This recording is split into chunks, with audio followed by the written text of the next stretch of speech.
みたい足し線の合わせてほしいのレーサムタイム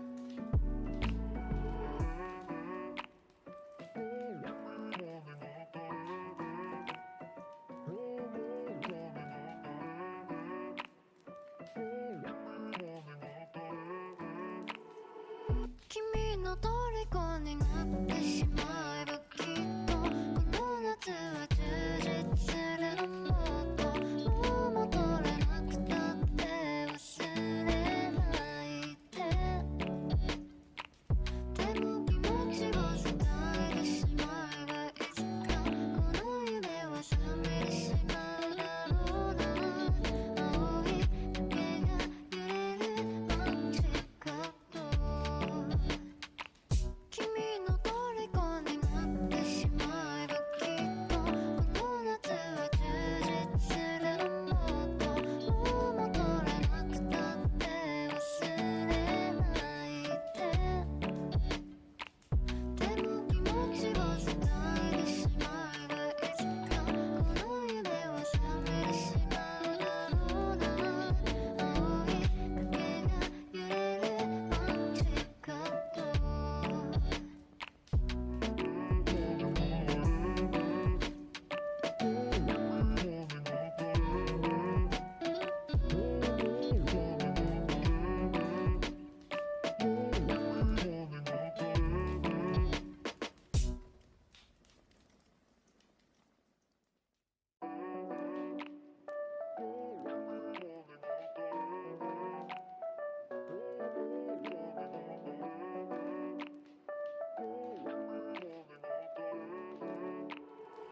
君の虜になってしまえばきっとこの夏は充実するのもっともう戻れなくたって忘れない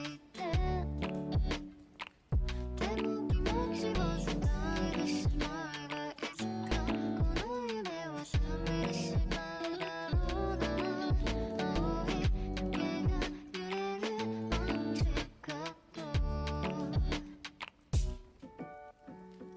何年経っても言えない後悔したって山はないでも言葉はここまで出てるのサムタイム海岸通りを歩きたいドライブだってしてみたい足し線の合わせてほしいのサムタイム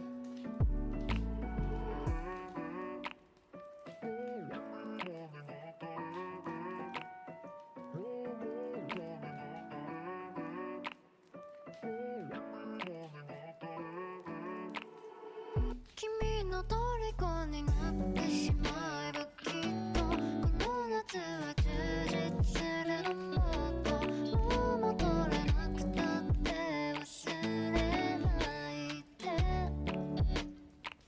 でも気持ちが伝えてしまえばいつかこの夢は覚めてしまうだろうな青い影が揺れる街角君の虜に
何年経っても言えない後悔したって山はないでも言葉はここまで出てるのSummertime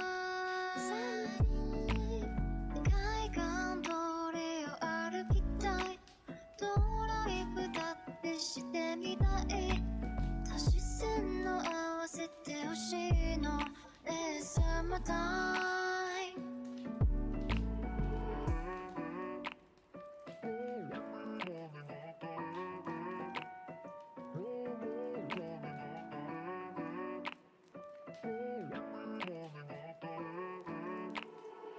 君の虜になってしまえばきっとこの夏は充実するのもっともう戻れなくたって忘れない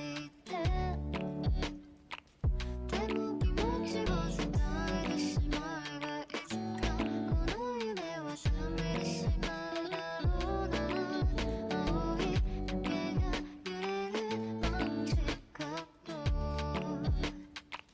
君の虜になってしまえばきっとこの夏は充実するのもっともう戻れなくたって忘れないでも気持ちを伝えてしまえばいつかこの夢は覚めてしまうだろうな青い影が揺れるマジカット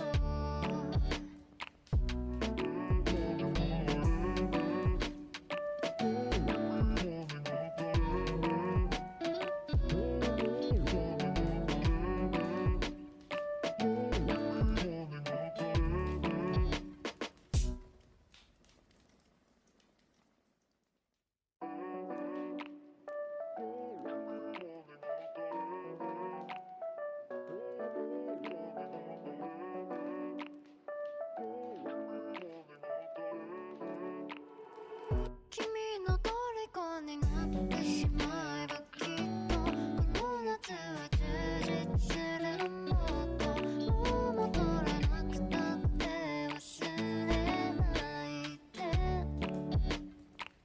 でも気持ちを伝えてしまえばいつかこの夢は覚めてしまうだろうな青い影が揺れるマジカット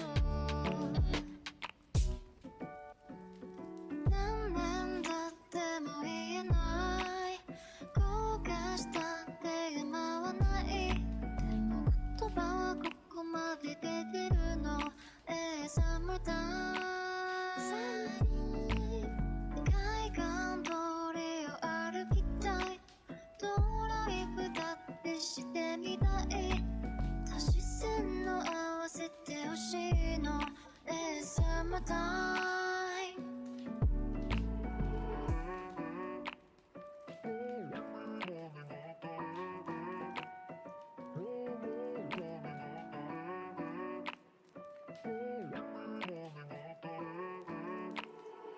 君の虜になってしまえばきっとこの夏は充実するのもっともう戻れなくたって忘れないでも気持ちを伝えてしまえばいつかこの夢は覚めてしまうだろうな青い影が揺れるマジカット君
海岸通りを歩きたいドライブだってしてみたい足し線の合わせてほしいの It's summertime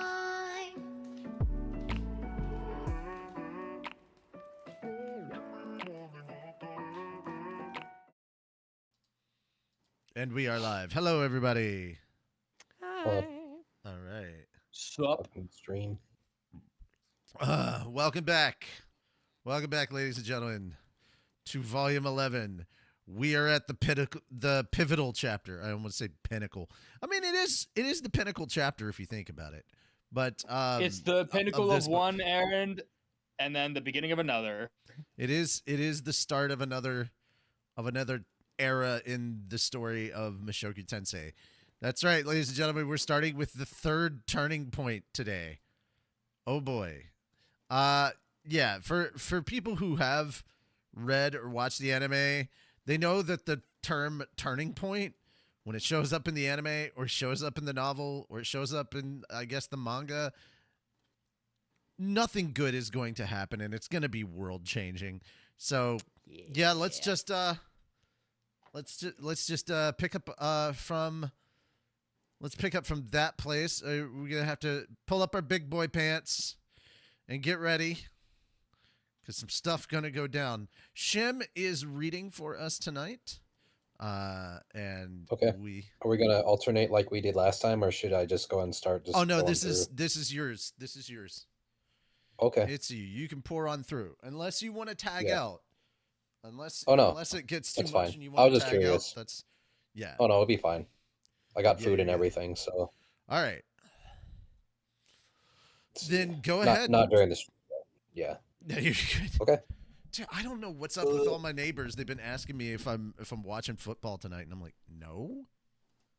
Dude, is there something going on? Look at my car covered in tonight. No. There is apparently a Monday Night Football thing that's going on tonight. I don't know.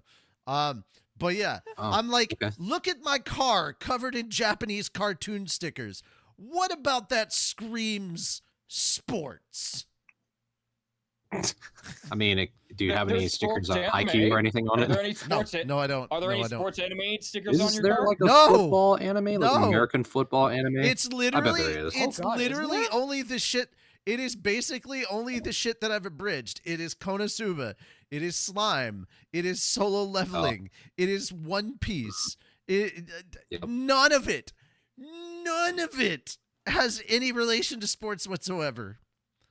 So I mean, I know a couple people who are pretty avid anime and sports people. I am known now as the introvert that does voiceover stuff at his home. Everybody's like, "Oh my god." I'm like, "Yeah. Why the fuck would you think I'd be into sports?" Oh my goodness. Also, hello.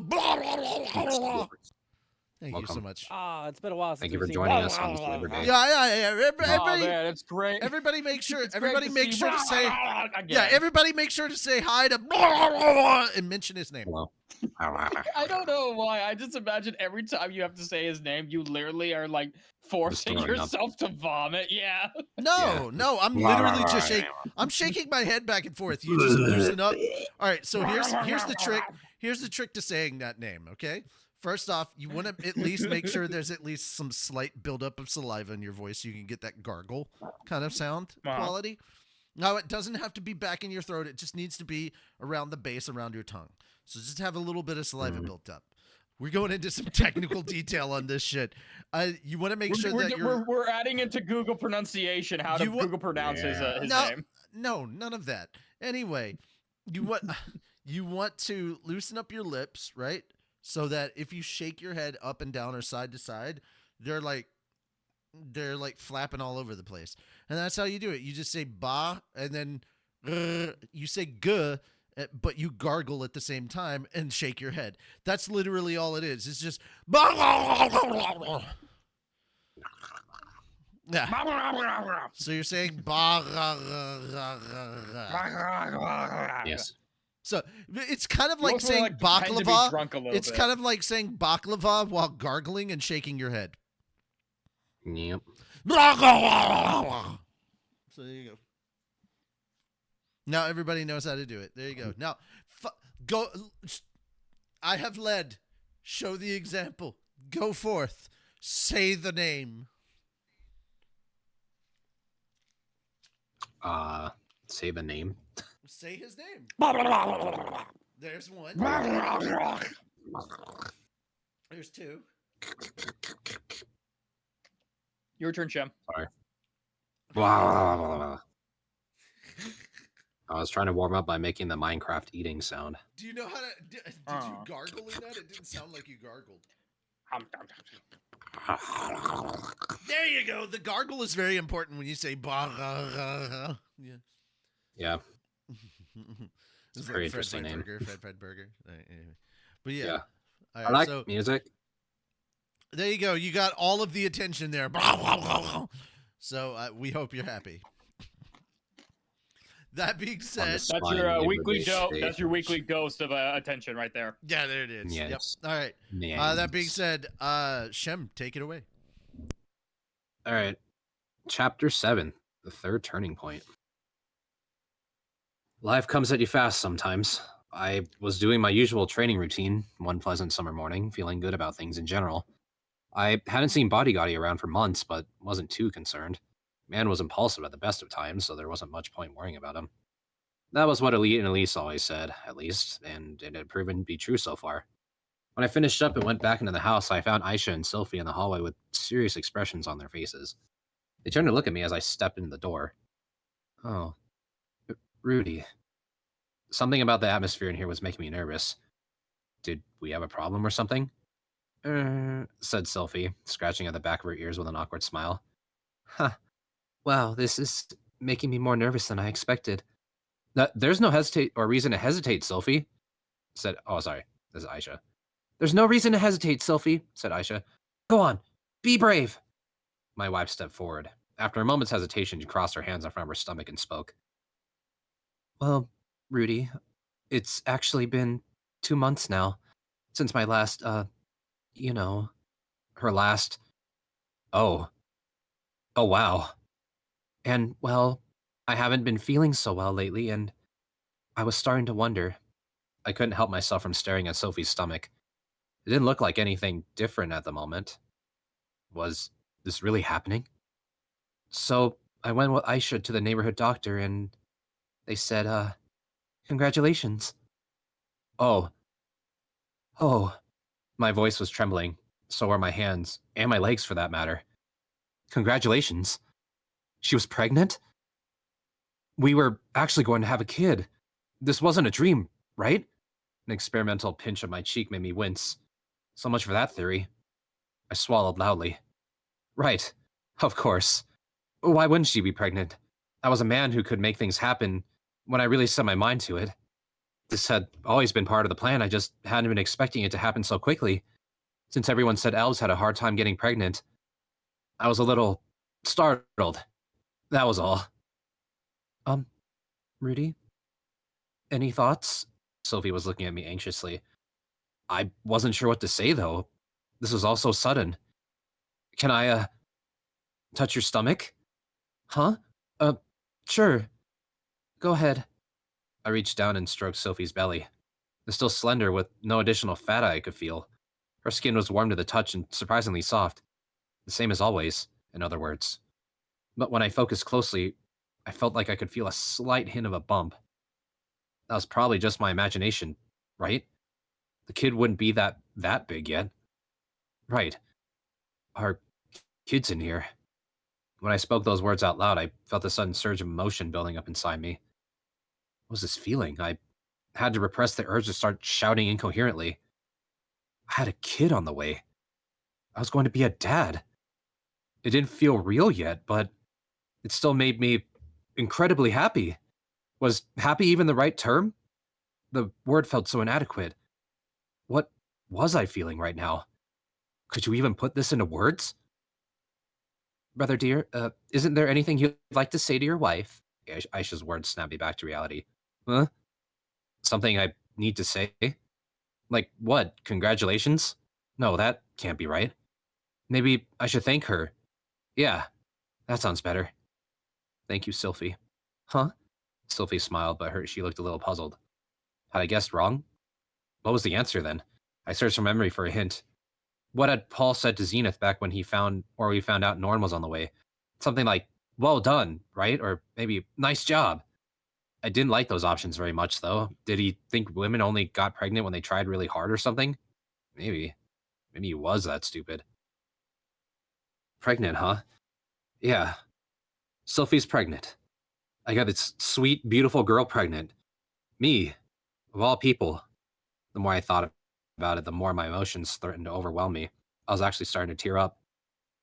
I'm sorry, I don't, think I know what to say. Sorry, Sophie. Ooh, Rudy. Instead of continuing, I throw my arms around Sophie. I wanted to lift her up into the air and spin her around a few times for good measure, but this wasn't the time for that. She had a baby in her belly. I need to be very, very gentle with her. You did want children pretty badly, didn't you? My wife wrapped her arms around me as well and started to pat me on the back. I gave her one more gentle squeeze, then finally released her. Stepping back, I stared down into her eyes. I could see my face reflected in them, and it wasn't a pretty sight. I had tears running down my cheeks. Sophie closed her eyes. I kissed her and stroked her hair, enjoying the softness of her lips. This is what love felt like, wasn't it? Aisha cleared her throat and reminded me that we weren't alone in the room. I'd started groping Sophie's breasts and butt without even realizing it. Brother dear, we need to be gentle with the lady of the house for a while. You're going to need to refrain from intercourse from the moment. She's right. Bad, Rudius. Bad. No matter how lovable my wife was, I needed to control myself from now on. Then again, she was less than 2 months pregnant, right? And we've been doing it every 3 days until now. It probably wouldn't hurt to keep going just a little longer. No, keep it together, man. Right. Of course. Aisha smiled and lifted the hem of her skirt slightly upward.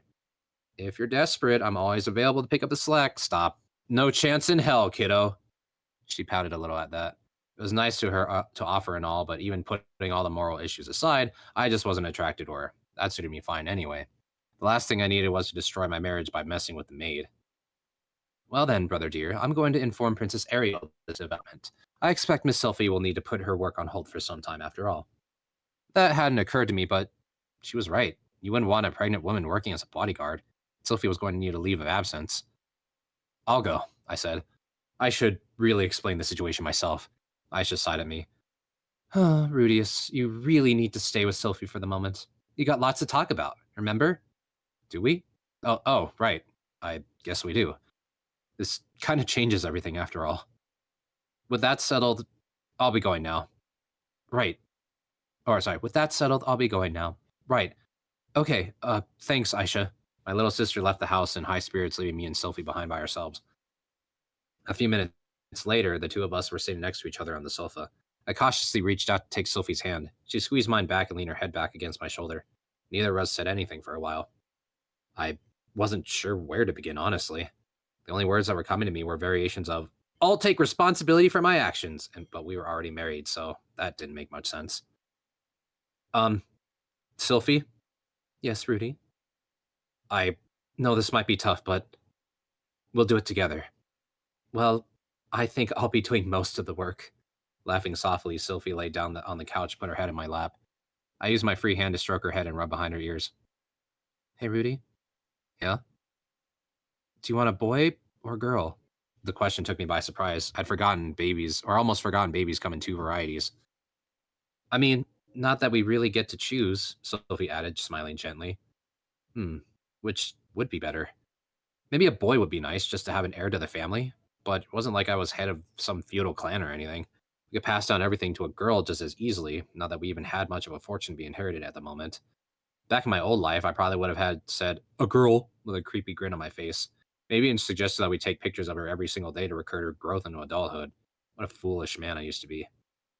Right now, though, I couldn't find any reason to prefer one over the other. As long as it was a healthy, happy kid, I'd be satisfied either way. You know, Rudy, I'm kind of relieved. Why? Feels like I'm really your wife now. Just like in my old world, having children was a major reason why people got married here. Sylphie had probably been a little anxious about that part of things, since it was harder for her people to get pregnant. Not that I would have left her over or something like that, of course. Anyway, I guess this is going to be kind of rough on you too, huh? She said. Since we can't, do it for a while. Hey, I'll live. I could put up with a dry spell under these circumstances, unlike certain old men I could mention. Feel free to kick me out of the house for good if I go off and sleep with another woman, all right? I deserve it, I said. Oh, I don't think I'd be that angry. Maybe a little sad, but I'd understand. Really? That seemed like an awfully mild reaction. I wasn't going to betray her or anything, though. I knew I'd feel like feel like total crap if she went out and cheated on me. I think I'd get upset if you messed around with another guy, to be honest, I confessed. Sophie just laughed softly and smiled.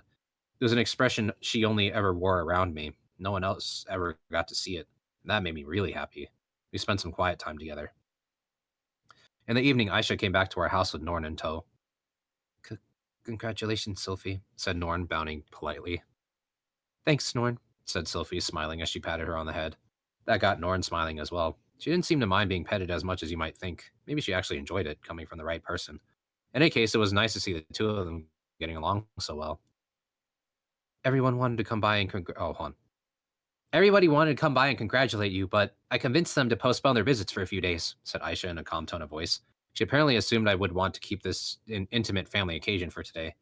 I didn't remember suggesting anything of the kind, but it seemed reasonable enough. Sophie would probably be a little embarrassed or overwhelmed to have a lot of people congratulating her all at once.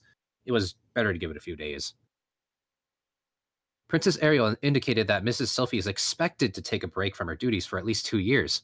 She also said she would arrange for a leave of absence from the school. Great Aunt Elena Lise had volunteered to assume Sophie's bodyguard duties in the interim. Is Grandma really going to be okay? I mean, she has that curse and everything. She assured me that she could manage, madam. I wouldn't worry about her. Elena Lise did know how to take care of herself, and she had that magical implement now. Besides, she could always pull Cliff into an empty classroom or storage room if she needed to get busy during school hours. Prince Inoba says he'll be paying us a visit 5 days from now in the evening. We wanted to have dinner with us, so I'll get things ready for that. Princess Ariel will be stopping by in 10 days, also at night, but she indicated that she wouldn't be dining with us. Cliff and Great Aunt Elena Lise will be coming along on that visit. Miss Linnea and Miss Persenna indicated that you want her by sometime, but I don't have any details to when that might be. Miss Nanahoshi offered a brief message of congratulations to you both. I wasn't able to find Lord Bodyguardy, but I left a message for him. Aisha had rattled off the whole list of our friends quickly and efficiently, in a steady tone of voice. It was like we had a personal secretary or something. That girl was definitely good at her job. Got it. Thanks for letting everyone know, Aisha. Of course, brother dear. Aisha looked over at Norm with a prideful smirk on her face. Norm met her gaze with a frown. Aisha still seemed to take a certain degree of malicious joy in showing her sister up like this. There was some lingering conflict between them involving their positions in the family. I was always telling Aisha that she was an equal member of the family and that it didn't matter if she had a different mother, but the two of them still fought constantly over the most minor things. They did say squabbling with someone can be a sign of how close you are. It was probably okay to let things be as long as this didn't turn into a Cold War. They never said anything really cruel to each other when they fought, at least. I gotta say, though, I murmured, Dad's probably going to be shocked when he shows up and finds out I got a kid coming. Oh, yeah, said Norn, her face lighting up at the mention of Paul. She really did love her dad. I could see her putting down marrying my daddy on her list of dreams for the future. I can't wait to see the look on his face. He's the type to spoil his grandkids rotten, so I bet he'll be overjoyed, I said. He was really sweet when you two were born, too. Aisha and Norn both looked a little nonplussed for a moment. Neither of them had any memories of those days, of course. Well, anyway, I'm really looking forward to it, Rudius, Norn announced. Those unusually cheerful words put a smile on everyone's face. Sophie and I were happily married. Paul and Zenith and Lilia would be with us soon enough. And my little sisters were here too. That was the life I dreamed of way back in Buena Village days. And it was close at hand. The bad news arrived 2 months later. I received a letter, dated 6 months in the past, had been sent by express delivery post. The sender's name was Geese, and the contents, as was usual with express letters, were very brief. Having trouble rescuing Zenith. Requesting help. The instant I saw those words, the world flashed white before my eyes. When I came to, I found myself in a pure white space. I've been transformed back into the foul person I used to be. I felt a surge of anger and resentment wash over me. I stared sullenly at the figure in front of me. It was the smiling man god whose face was nothing but a blur. Hey there. What the hell is going on? What are you talking about? Oh, sorry. What are you talking about? That letter, the one from Geese, he said the rescue isn't going well. What's the deal? Well, I expect it means the rescue isn't going well. What do you want from me? But that's not what you told me. You said I regret it if I went to the Begarit continent. What was all that about then? Were you lying to me? No, of course not. You'll regret it if you go to the Begarit continent. It was true back then, and it's still true now. Now I see. I get it. I'll regret it if I go to the Begarit continent, but I'll also regret it if I don't go. Is that what you meant all along? No, I don't know about that. You weren't too unhappy with your life as of yesterday, were you? You made lots of friends here. You met many interesting people, and you did a lot of growing up. Your condition was cured, and you made friends with your little sisters. You even got married, and now you got a kid on the way. Yeah, my life's not bad right now, but that's not the point. You told me to go to Begarit. You tricked me. I really didn't, though. Let me repeat myself one more time. If you go to the Begarit continent, you will definitely regret it. What? But my family's in trouble. Tell me why, at least. I can't do that, if I'm afraid. Damn it! I should have known better. You're always like this. You're being awful harsh today. My advice has always proven helpful, hasn't it? Maybe, but that doesn't change the fact that you misled me this time. Look, can you at least give me some of the details? What am I going to end up regretting? I can't make this decision unless I know the risks and rewards. Most people have to make their decisions blind, you know. You're awfully demanding. I don't care if I'm being unreasonable. I don't want to regret my choices. Well, if you actually think it through, a few of the consequences should be obvious. You spent the last year and a half as a student, right? And your little sisters spent a year traveling here. If you'd gone to Begarit instead, you would have missed each other completely. What? But Paul sent my sisters here because he saw my letter. If I hadn't written to him, they would have stuck around Millis or waited in Eastport. Not true. Even if he hadn't gotten your letter, Paul would have sent his kids to the kingdom of Asura. Lilia's got family there, remember? Sure. Okay, I guess you're right. Things aren't so different now, really. Let's say you set out on a journey tomorrow. What happens to Sylphie and your kid? You planning to leave her here all alone while you hike halfway across the world? So basically, I'll have some regrets no matter what I do. Naturally. It's impossible to avoid having any regrets, I'm afraid. If you head to Begarit, you're going to miss out on at least one golden opportunity. The way I see it, you're better off staying put. Well, if you're that sure about it, I guess I probably will end up regretting it. Fine. Right. Well then, want to hear my advice? Yeah, sure. Can't hurt, I guess. Rudius, remain in Renoa until the next mating season comes around. Linnea and Persenna will pursue you aggressively. Choose one of them and begin a relationship with her. This will bring you greater happiness in the end. What the hell? You're telling me to cheat on my wife now? You're telling me to cheat on my wife now? I'm happy with Sylphie, and those two are just good friends, damn it! His last words echoing dramatically in the air, the man god disappeared, and I slipped back into unconsciousness. I woke up to find myself in bed.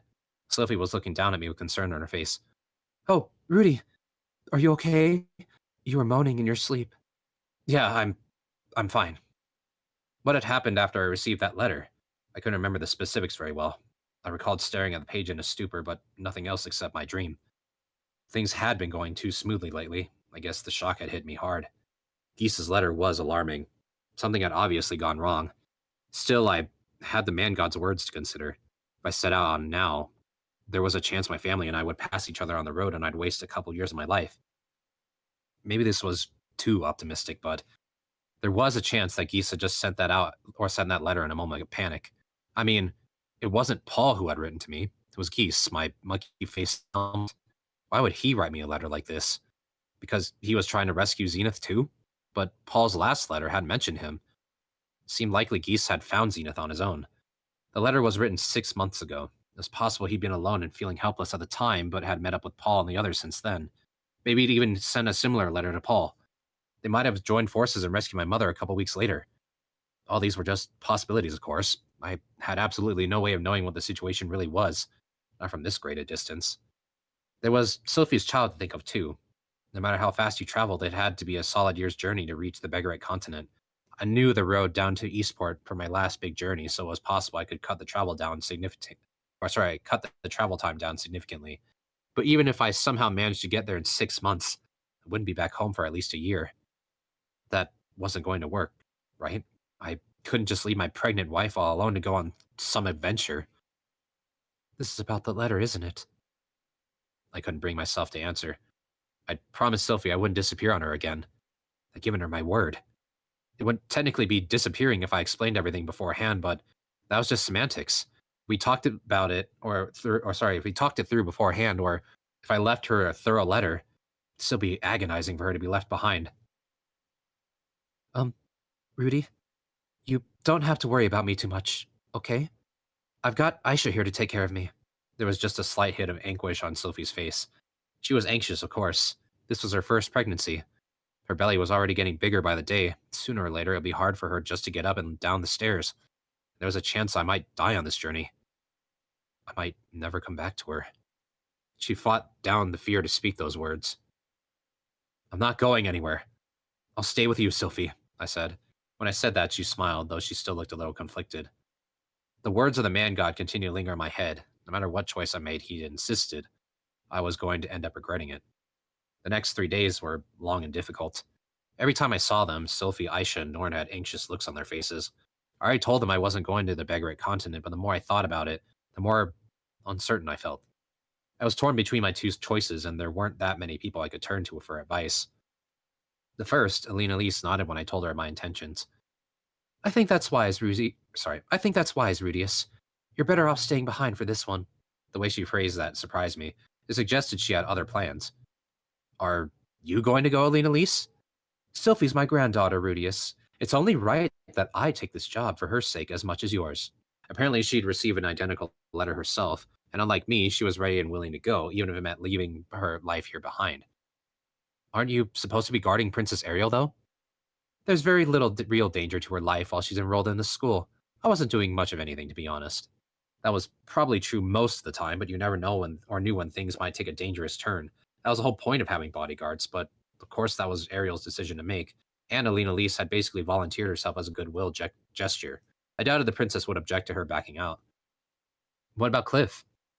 I'll have to leave him. He might hate me forever, but I don't have much choice. Why don't you at least explain the situation? I'm sure he'd understand. Alina Elise shook her head with a melancholy smile. Didn't look much like her usual smirk. Cliff's a pure-hearted young man. He has talent, drive, and vision. I wouldn't be surprised if he becomes the Pope one day. He's better off remembering me as nothing but a youthful indiscretion. Well, that just made me feel terrible for the guy. Members of the Millis Church were expected to stay loyal to a single person. If Alina Elise just disappeared, it might shake the very foundations of Cliff's faith. He was a strong-willed person, but it was hard to know what losing his religion might do to him. And also, I'm the one who told you to stay here last time. That makes cleaning up this mess my responsibility, don't you think? Excuse me.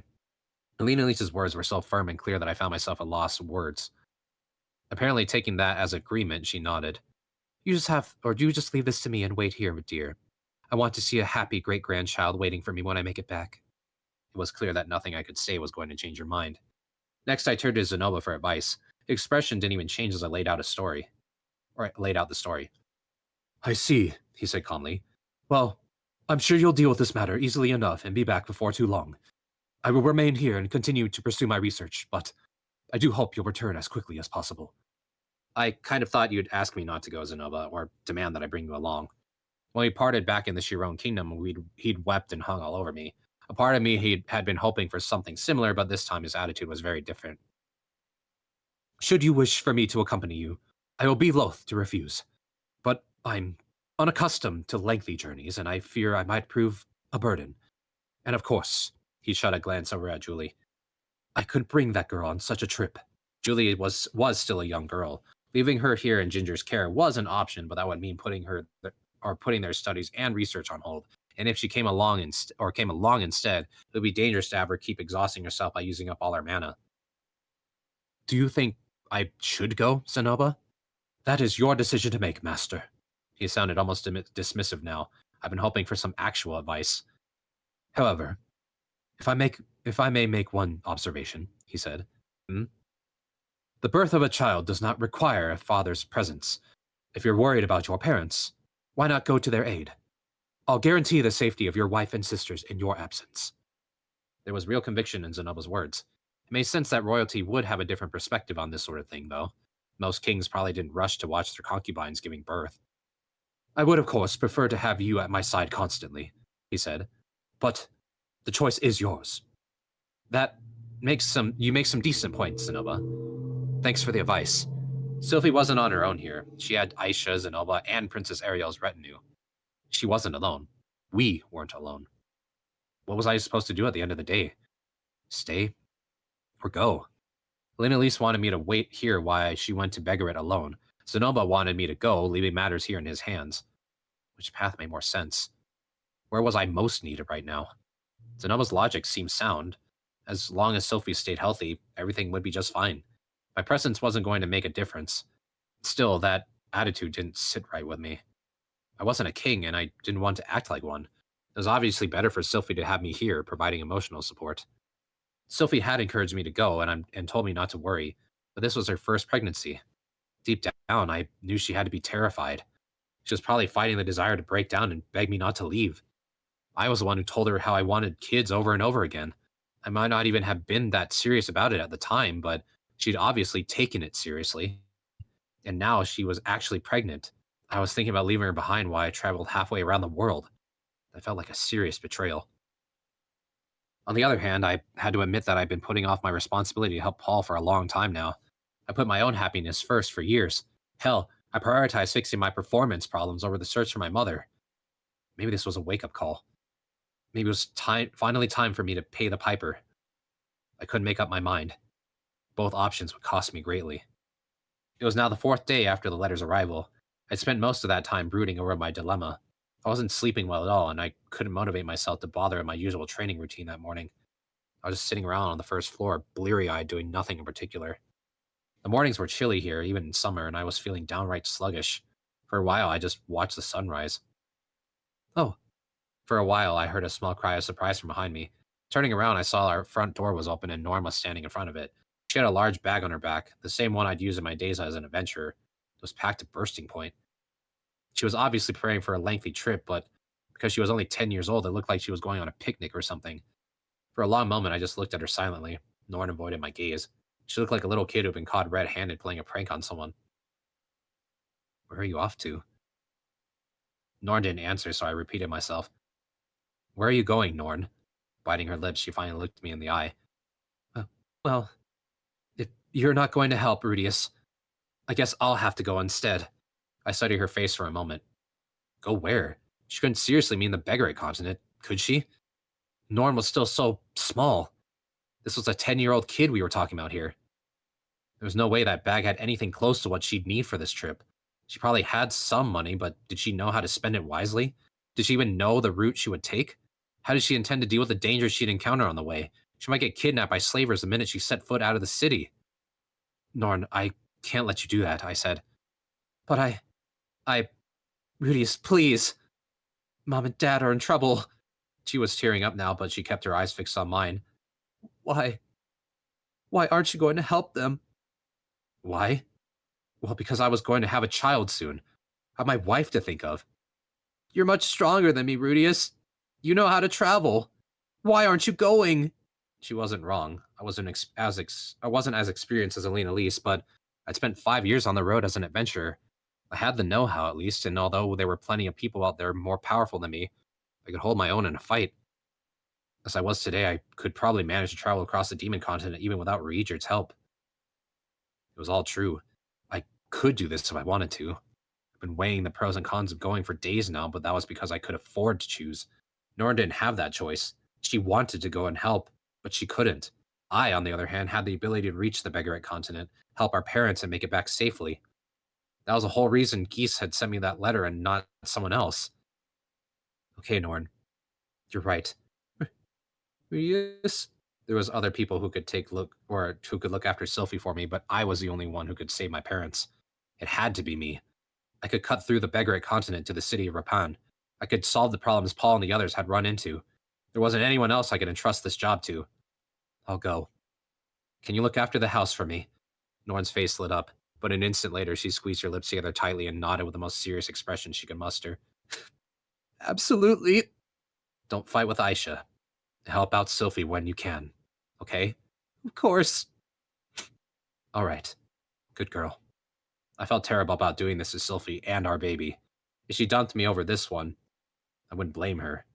But that wasn't how I should be thinking about this. I needed to trust my wife. I'll go to the Beggaret continent then. I made up my mind now. I was going to save my parents. Chapter 8, Farewells. Hold on, I'm getting water. The Beggaret continent was a massive island, so reaching it would require crossing the sea. And my specific destination, the Labyrinth City of Rapan, was located near the eastern coast. There were two possible routes I could take. The first involved traveling to Eastport, the King Dragon's Realm main harbor town, and catching a boat there. It wouldn't be the most direct route, but it would allow me to enter Beggaret from the east, cutting down the amount of traveling I'd have to do on that continent. This was the safest option. The other possibility was catching a boat from the Kingdom of Asura instead, which would bring me to the northern shore of the continent. This would involve cutting through more Beggaret territory, making it a more dangerous path, but it would also save me a good amount of time. My best guess was that the first plan would take me 18 months and the second about 12. Even the most efficient route or plan wouldn't get me there and back in the next 7 months. I'd be missing out on the birth of my child no matter what. But that was far from my only worry, of course. For once, I was going to disregard the man god's advice. Knowing him, he might have been fully aware I wasn't going to agree with him, but I'd never done the exact opposite of what he recommended before. This was comparable to if I'd avoided the kingdom of Sharon entirely on my way through the central continent. Excuse me. Lilia and Aisha would still be captives there, and I never would have met Aisha. I guess that might have kept me from running into Orsted, though. Where would I be now if things had played out that way? We'd probably have made it to the refugee camp without too much trouble. Things might have ended just as terribly with Eris, though. And 10 years down the road, I might have found out where Lilia and Aisha were, much to my regret. Yeah, he did say I would regret this, too. He'd repeated that both times I talk about it with him. Based on that, the reasons probably had nothing to do with my timing. No matter when I went to the Beggarit, I would end up with some new regrets, and there was no telling what those would be. I could imagine all sorts of possibilities. I might end up losing something, like one of my hands maybe, or one of my parents. There was no point wasting time thinking about it. If I didn't go, I'd be stuck here waiting anxiously for at least a couple of years. In the end, I might learn that someone I cared about was dead. Paul or Geese might show up, battered and bruised, and blame me for abandoning them. Anything could happen, but I had to go, even if I knew I would regret it. Before anything else, though, I decided to talk to Alina Lise about my decision. If I started with Sylphie and she broke down in tears, my resolve might waver. I wanted to steel myself by breaking the news to my friends first. I had Alina Lise meet me in an empty classroom on the campus. When I told her what I was planning, she grimaced unhappily. Look, Rudius. Didn't I tell you to stay here? Yes, you did, but there's still a chance Geese just jumped to conclusions. What do you mean? You know the man, Rudius. He rarely thinks anything through before he acts. It's all hunches and intuition with him. Well, she wasn't wrong about that. Geese liked to keep the facts to himself, too, and he wasn't above manipulating people. The letter might be one of those cases, Lena Lise continued. For all we know, there's already another letter on its way to us saying, disregard last message, Zenith is safe, or something of that sort. Yeah, the thought did occur to me. There was a chance we'd head out there to find out Paul had already rescued my mother. Might even miss each other on the road. It was possible, but... Think about it for a second, I said. Isn't it odd that Geese knew where to find me? What? I sent a letter to Paul a year and a half ago telling him where I was living. Geese was in the Beggaret continent as of 6 months ago, at least. When did he learn where we were in the city now? How did he send us those letters? Getting a Beggaret would take a traveler about a year, and even letters didn't move that quickly. It wasn't like texting on your phone. You were looking at 6 months minimum, even with an express delivery service. The dates didn't line up. The only way Geese could know my location is if he met up with my dad and the others. They must have told him where we were. Then why was it Geese wrote to us instead of Paul? Either Geese decided to send the letter all on his own, or my dad's stubborn pride got in the way. Oh, I see. Alina Lise put a hand to her chin considering this. In Paul's last letters, he'd assured me that he could handle Zenith's rescue by himself. That would have made it harder for him to ask for my help, even if he needed it. Alina Lise studied me for a few moments and let out a thoughtful, but eventually she nodded. All right, then. I suppose we'll go together. I wasn't sure what exactly she'd been thinking about, but her smile looked a little sad. I got the feeling she'd half expected things to end up this way. We'd be traveling to the Beggaret continent together, a party of 2. An hour later, we met up again. Right. Let's begin by deciding on our route, shall we? Lena Elise had returned briefly to her room to retrieve a large map of the world. She likely purchased it a few days ago in preparation for her journey. Two of us spread it out on the table and leaned over it to consider our options. The map was fairly crude. It didn't have the names of specific roads or the locations of many towns. It just gave you the shape of the continents, the major mountain ranges, and some other basic geographic features. Lena Elise had evidently spent some time studying the possible routes. There were small marks on the map indicating the rough location of Rapan and important locations we'd be passing by on the way there. As I anticipated, there were two potential approaches. To start, I think we want to arrive at Rapan as quickly as possible. Lena Elise was pointing at the shorter route, which would take us from Asura to the northern coast of the continent. But the route from the north is more dangerous, right? I asked. There were all sorts of risks involved with this approach. We didn't know the roads in Begarit, and we'd have to travel nearly the entire length of a dangerous continent. I was confident in my ability to slay monsters, but an unfamiliar land could still hold many dangers. I seem to remember you can speak the fighting. Oh, sorry. I seem to remember you can speak the fighting god tongue, Rudius. Am I correct? Huh? Well, yeah, I'm not exactly fluent, though. In that case, we can simply hire a guide and bodyguards once we arrive. I see. Thanks to Lena Lisa's many years of experience on the road, we quickly agreed on our basic route. Having done that, we moved on to plan the details of our journey. First, we'd buy horses here in Renoa and load them up with just enough provisions to get us to the Asura Kingdom. We didn't want to bring too much stuff, since that would allow or slow us down. We'd replace our horses when necessary and drive them as hard as possible until we reached the port in Asura. Once there, we'd buy equipment and provisions. Foodstuffs were hard to find in Begrid, even when you had money to spare. The prices in Asura might be higher, but it was wise to stock up when we had the chance. As soon as we had everything we needed, we catch the next boat to Begarit. There, we hire a guide and possibly bodyguards if it seemed prudent. Lena Elise would handle these negotiations while I acted as an interpreter. After that, we just let our guide lead us to the city of Rapan. Once there, we'd find Paul and the others, rescue Zenith, and take the same route back home. The same route back home. I made the trip to Asura more than once, so it won't be an issue, said Lena Elise thoughtfully. The only tricky part is choosing what we bring with us to Begarit. We couldn't carry everything we might want. A carriage could have solved this problem, but Begarit was apparently covered in deserts, and wagon wheels aren't much good on sand. We likely had to buy a steed like a lizard I'd use in the Demon Continent. Maybe they had camels or something. I think you can leave those details to me, though. I have more experience. I think you can leave those details to me, though. I have more experience in this field, she said. Old age does have its benefits, huh? Don't provoke me, please. I'd spent 5 years as an adventurer, but compared to a veteran like Alina Lise, I was still a fledgling. I ended up leaving a lot of the tough calls in her hands. Fortunately, we're both in reasonably good shape, Alina Lise said. We should be able to push ourselves hard when necessary.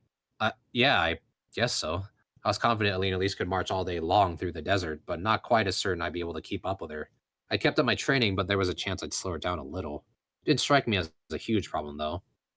In any case, it's convenient that they breed horses for long-distance travel in this region. We should be able to find some very suitable options. Our initial goal was to reach the port in Asura within 2 months.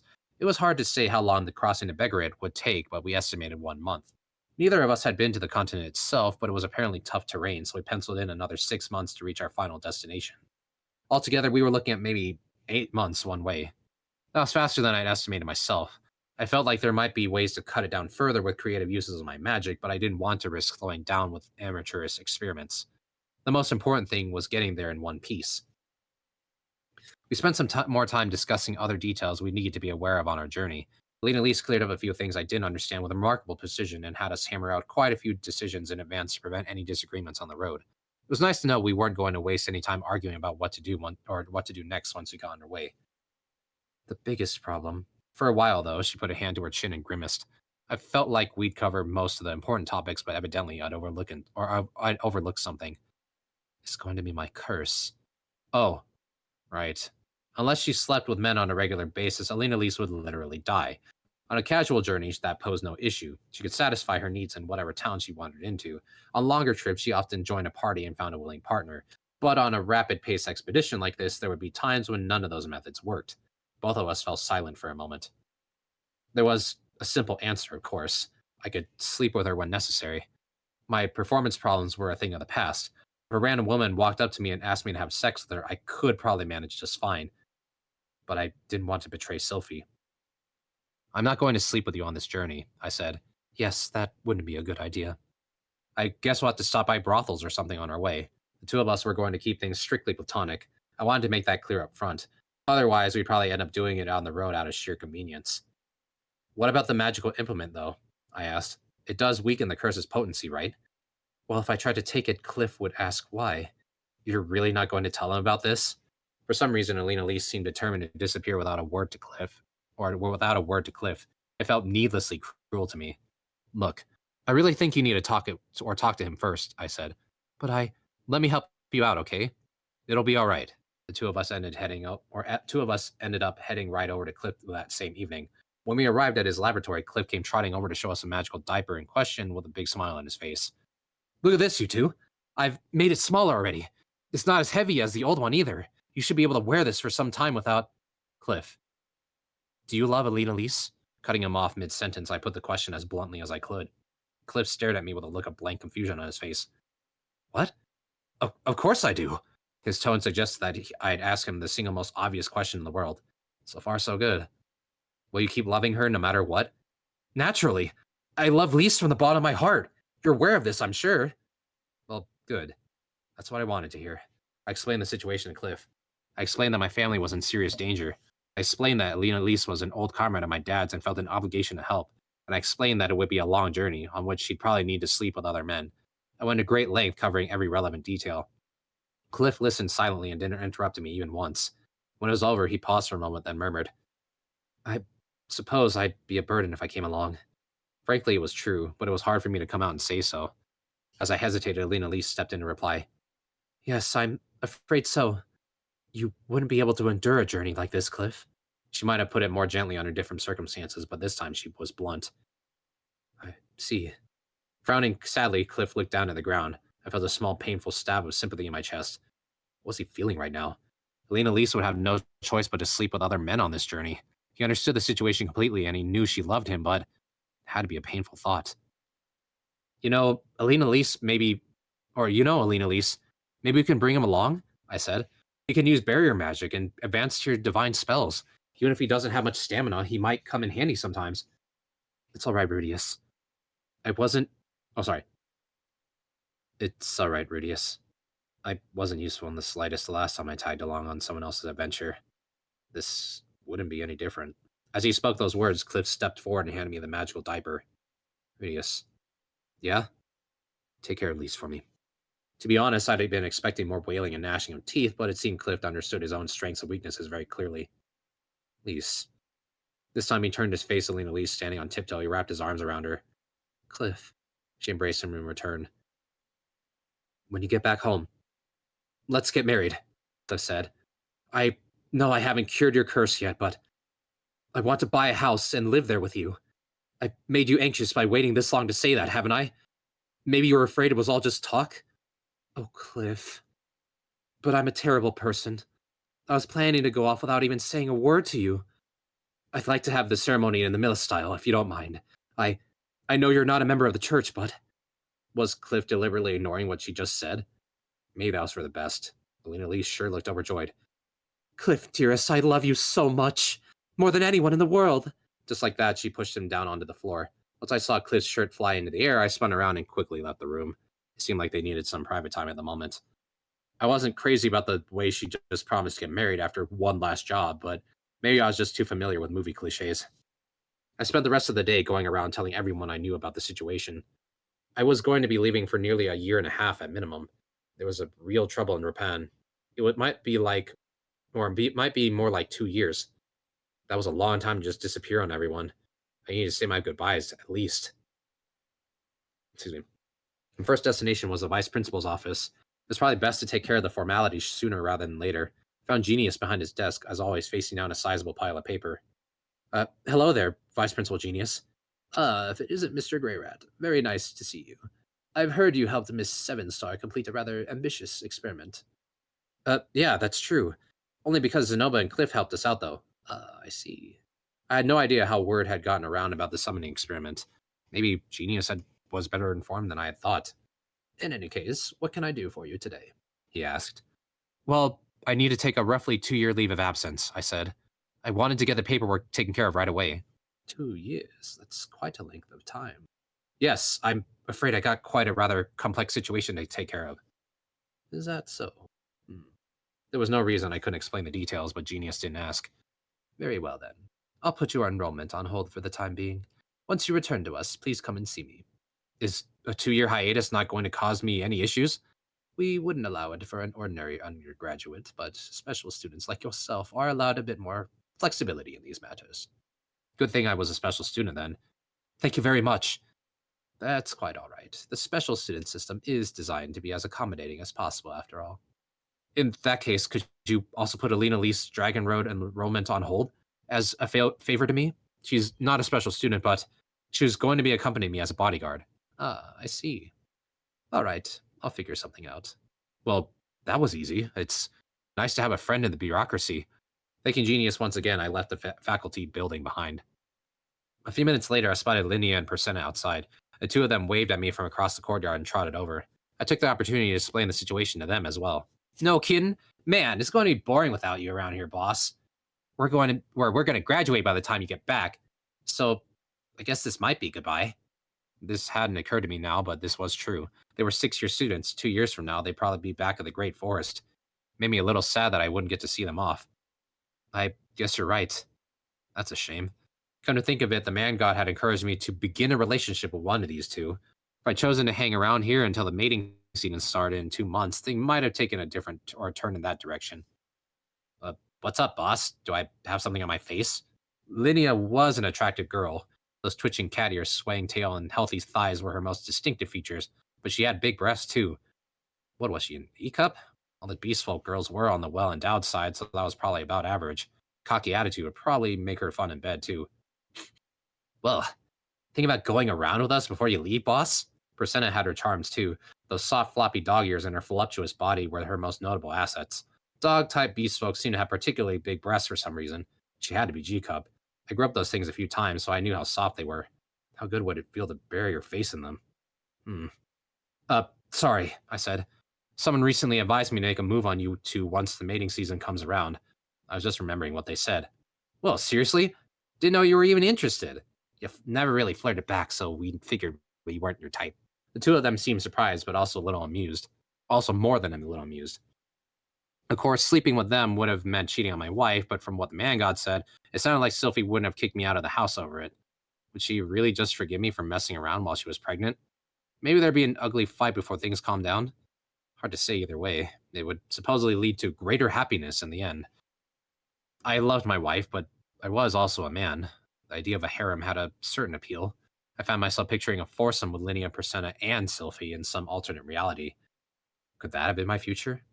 Nah, probably not. It was never a real possibility. Linnea, Persenna, yeah? What's up, boss? Linnea and Persenna looked up at me nervously. I guess I'd spoken in a slightly stern tone of voice. Let's stay friends, I said. The two of them instantly relaxed and shrugged their shoulders. Well, if you insist, said Linnea, elbowing me aside. A guy like you could use a few. Friends it is, said Persenna, elbowing me on the other side. Make sure you keep in touch. We ended up exchanging handshakes before we parted. Probably a first for us, actually. Some people like to say it's impossible for men and women to really be friends, but that isn't true. You can be friends with someone you're attracted to. It's just a matter of setting the right boundaries. Let's meet again someday, all right? I said. Even if it's 10 or 20 years from now. Sounds good, boss. We'll both be big shots 10 years from now, so you can bow down before us and kiss our shoes. We're gonna conquer the Great Forest, man. I had to smile. Good to know they had ambitions, at least. Well, I hope you don't take revenge on me or anything. And so we went our separate ways. We were lucky maybe we see each other again sooner or later. A little later, I found myself standing in front of Nanahoshi's laboratory. I wasn't sure how to break the news to her. Nanahoshi was a lonely girl at heart. But for all her outward hostility, I got the sense she was desperate for company. And more importantly, my absence was going to disrupt her research. Her plan to return home would be delayed significantly. I had to imagine she was going to try and convince me not to go. She might even blackmail me somehow. What was I supposed to do if she threatened to murder Sylphie if I left? Not that I expect her to go that nuts. Letting out a small sigh, I knocked on the front door and waited. The "come in" came a moment later. Excuse me. Nanahoshi looked up from her desk as I stepped into the room. What is it? This isn't your usual time. I'm afraid I got some unfortunate news, actually. Unfortunate news? Nanahoshi's expression turned suspicious. I spent a few seconds debating how to begin, before deciding that it didn't really matter. Best to get straight to the point. I'm going on a lengthy journey. My parents are in danger and I need to help them. They're in the Labyrinth City Rapan in the Beggarit continent. It's going to be about 2 years before I'm back. What? After a moment of silence, Nanahoshi jumped to her feet, knocking her chair backward with a clatter. She pressed her hands down on her desk and stared at me, looking more stunned than anything. Rapan. Beggarit. Did you say 2 years? She repeated the words slowly, as if trying to make sense of them. I know I said I'd help you with your experiments, and I do feel terrible about leaving, but I really need to go. Nanahoshi's eyes opened wide, and she took a great gulping breath. But instead of shouting, she dropped back into her chair and looked up at the ceiling. 2 years, she repeated. Once I get back, I promise to help you again as much as I possibly can. 2 years. Nanahoshi folded her arms and muttered the words to herself a few more times. She didn't try to stop me or cry out in despair. She just looked up at the ceiling, apparently deep in thought. We spent 5 extremely awkward minutes like this. Well, I guess I'll be going then, I said. There wasn't much else I could say here. Nanahoshi knew I'd been helping her out of the goodness of my heart. She probably wanted to change my mind about leaving, but she was choosing to bite her tongue. I turned around to leave. Hold on just a minute, she said. Then I stopped in my tracks. To be honest, I didn't want to continue this conversation. I knew she was just going to try and stop me, but it felt like I owed her a full explanation, so I turned back around. Nanahoshi was rooting around in the bottom drawer of her desk for some reason. After a moment, she took out some kind of book or journal. She flipped through it to a specific page and then turned it around to show me. Take a look at this. I leaned forward curiously. Someone had pasted a section from a map onto the page. The map looked familiar enough. It depicted the area around the city, although the scale was a little on the larger side. Near the top of the map, someone had scribbled the letters or the characters N1. Down in the southwestern forest was a red X with the characters B3 above them. What is this, Nanahoshi? Excuse me. Nanahoshi was obviously hesitant to explain, but after a few moments, she spoke up. It's a map of ancient ruins that contain teleportation circles. They can be found all around the world, or all across the world. Teleportation circles? Huh? Once again, I peered at the map, at the characters B3 specifically. Could that mean that right there is a teleporter that will take you to the Beggarit continent? What? Come to think of it, Nanahoshi had mentioned something like this once, when she was telling about her travels with Orsted. Something about how he used teleportation circles to jump all around the world. But you said you didn't remember where they were. I remember that part clearly. She told me she had no idea where to find them. Orsted swore me to secrecy at the start. This is forbidden magic, after all. I agreed readily enough, since I figured I wouldn't be able to remember them anyway. After a while, though, she started making some notes on the teleporters' locations, just in case she ever had to use them. Then she began secretly buying maps or roughly sketching her own. Sometimes she casually asked Orsted where they were or noted the names of nearby cities, and then wrote it all down instead of trying to memorize it. Stunned, I flipped through the journal. It was a rough and incomplete record. There were times when she couldn't procure a map or they hadn't even visited a town, so she penned notes like mountains to the left, roughly 3 days travel east to reach the river, then 2 more to reach them. The latter part of her marks indicated the continent, and the numbers seemed to be the order in which they had been accessed. N was the northern region of the central continent, S was the southern region, and W was the western. W or DE was the demon continent, M was the Millis continent. They hadn't visited the divine continent apparently, but there were quite a few B's for Beggarit.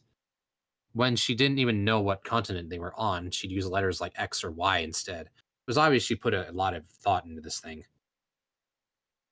I've heard about this Rapan place, or excuse me. I heard about this Rapan place you mentioned, she said.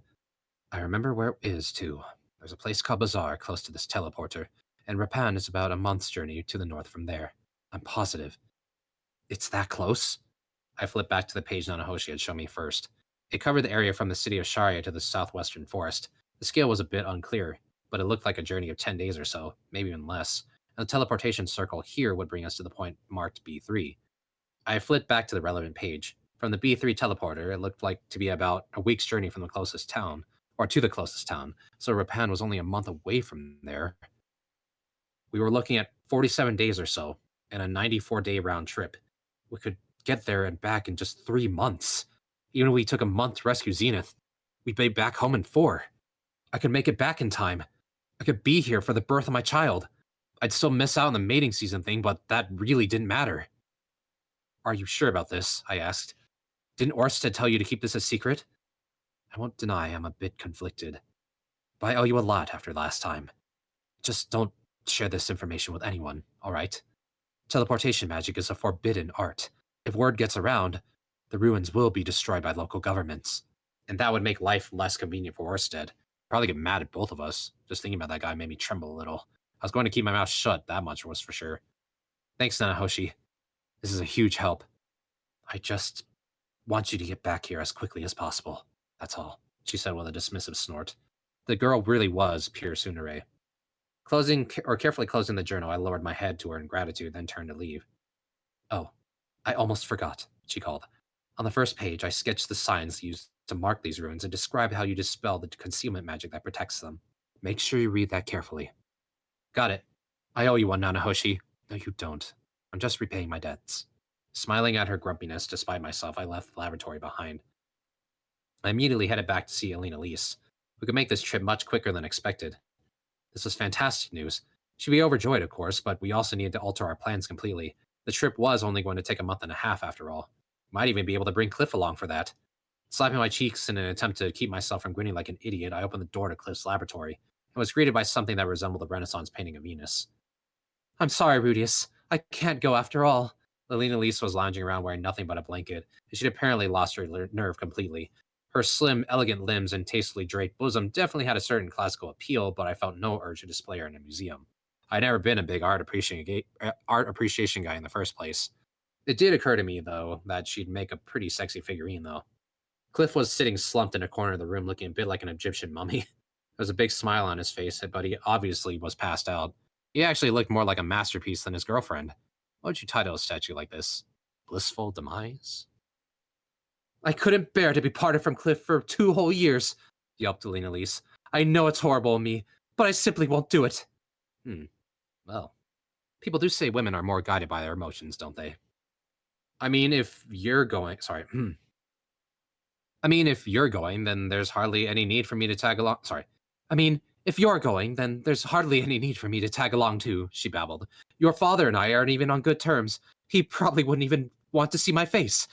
Shouldn't I stick around to protect my pregnant granddaughter in any case? It was hard to remember this was the same woman who'd sternly told me that I should wait here while she took care of everything. I tried my best not to judge her too harshly. She was just returning to reality after a stint in paradise, after all. That was all. Well, okay, Elena Lise. The thing is, I just found a way that could get us there and back in only 3 months, but... Huh? Elena Lise froze for a moment, staring at me in disbelief. What are you talking about, Rudius? I double-checked that Cliff was still asleep, then leaned down to whisper in Elena Lise's ear. So, actually, Nanahoshi... No, not my ears. They're sensitive. Can you please pay attention, or can you actually pay attention, please? I was only joking, dear. I showed Elena Lise the journal and gave her a quick explanation, making sure to emphasize that Nanahoshi had sworn us to secrecy. She flipped through it a few times, unable to hide her astonishment. Can we really make it here or make it there that quickly? That's right. We do it that way. I might even be back in time to see my child born. This could work. The 6-week journey wasn't nearly as such a long trip. Elena Lise seemed to have snapped back into planning mode, judging from how seriously she was scrutinizing the journal. Oh, all right then, she said after a moment. I'll come along after all. Another sudden change of heart, huh? I did understand where she was coming from, though. 2 years was a really long time. Considering how much quicker this route is, we could bring Cliff with us, I said. No, we're leaving him behind. You sure? I doubt he could keep it to himself if he learned about these teleportation circles. Really? Cliff was a reasonably trustworthy guy, wasn't he? Then again, he was probably the type to let secrets slip without even meaning to. Yeah, it was probably better to keep as few people in the know as possible. The more people we brought into the fold, the more likely word would get out. Besides, there was trouble waiting for us in Rapan. We wanted to show up with a small elite group of experienced people. If I were going to take anyone else along, I'd prefer for someone like Regerd. He was both a powerful fighter and as tight-lipped as they come. Bodyguard came to mind too. He'd been alive for thousands of years, so it was very possible he already knew about the teleportation circles, and he seemed to be familiar with Orsted, so it'd be easy to explain the situation to him. Unfortunately, I hadn't seen either of those two in some time. No one else came to mind as a likely candidate. Zenoa might be strong in a brawl, but he definitely wasn't a seasoned traveler. Come to think of it, if we ran into trouble over there, we could always come back and get more help. Better to play it safe for now, since we didn't know our route. But once we made the trip, I wouldn't be so hard to come back and fetch a few additional allies. We'd have to tell him about the teleporters, but that was better than falling short of our goal. The trip wasn't brief, of course, but even if we had to wait 3 months for reinforcements, it was at least a viable option. All right, just the two of us for now, then. Or sorry, all right, just the two of us for now, then. All right, let's get over this quickly, or get this over with quickly and get back home as quickly as we can. At least Celine and Elise seem to be on board again, for now. Finally, I headed home to tell Sylphie. After gathering her, Aisha, and Norn in the living room, I broke the news right away. I think I'm going to be helping my parents after all. Sylphie let out a small surprised sound, and an anxious expression flashed across her face. I'd taken her off guard, apparently. But after a moment, she shook her head as if to clear it, and then nodded seriously.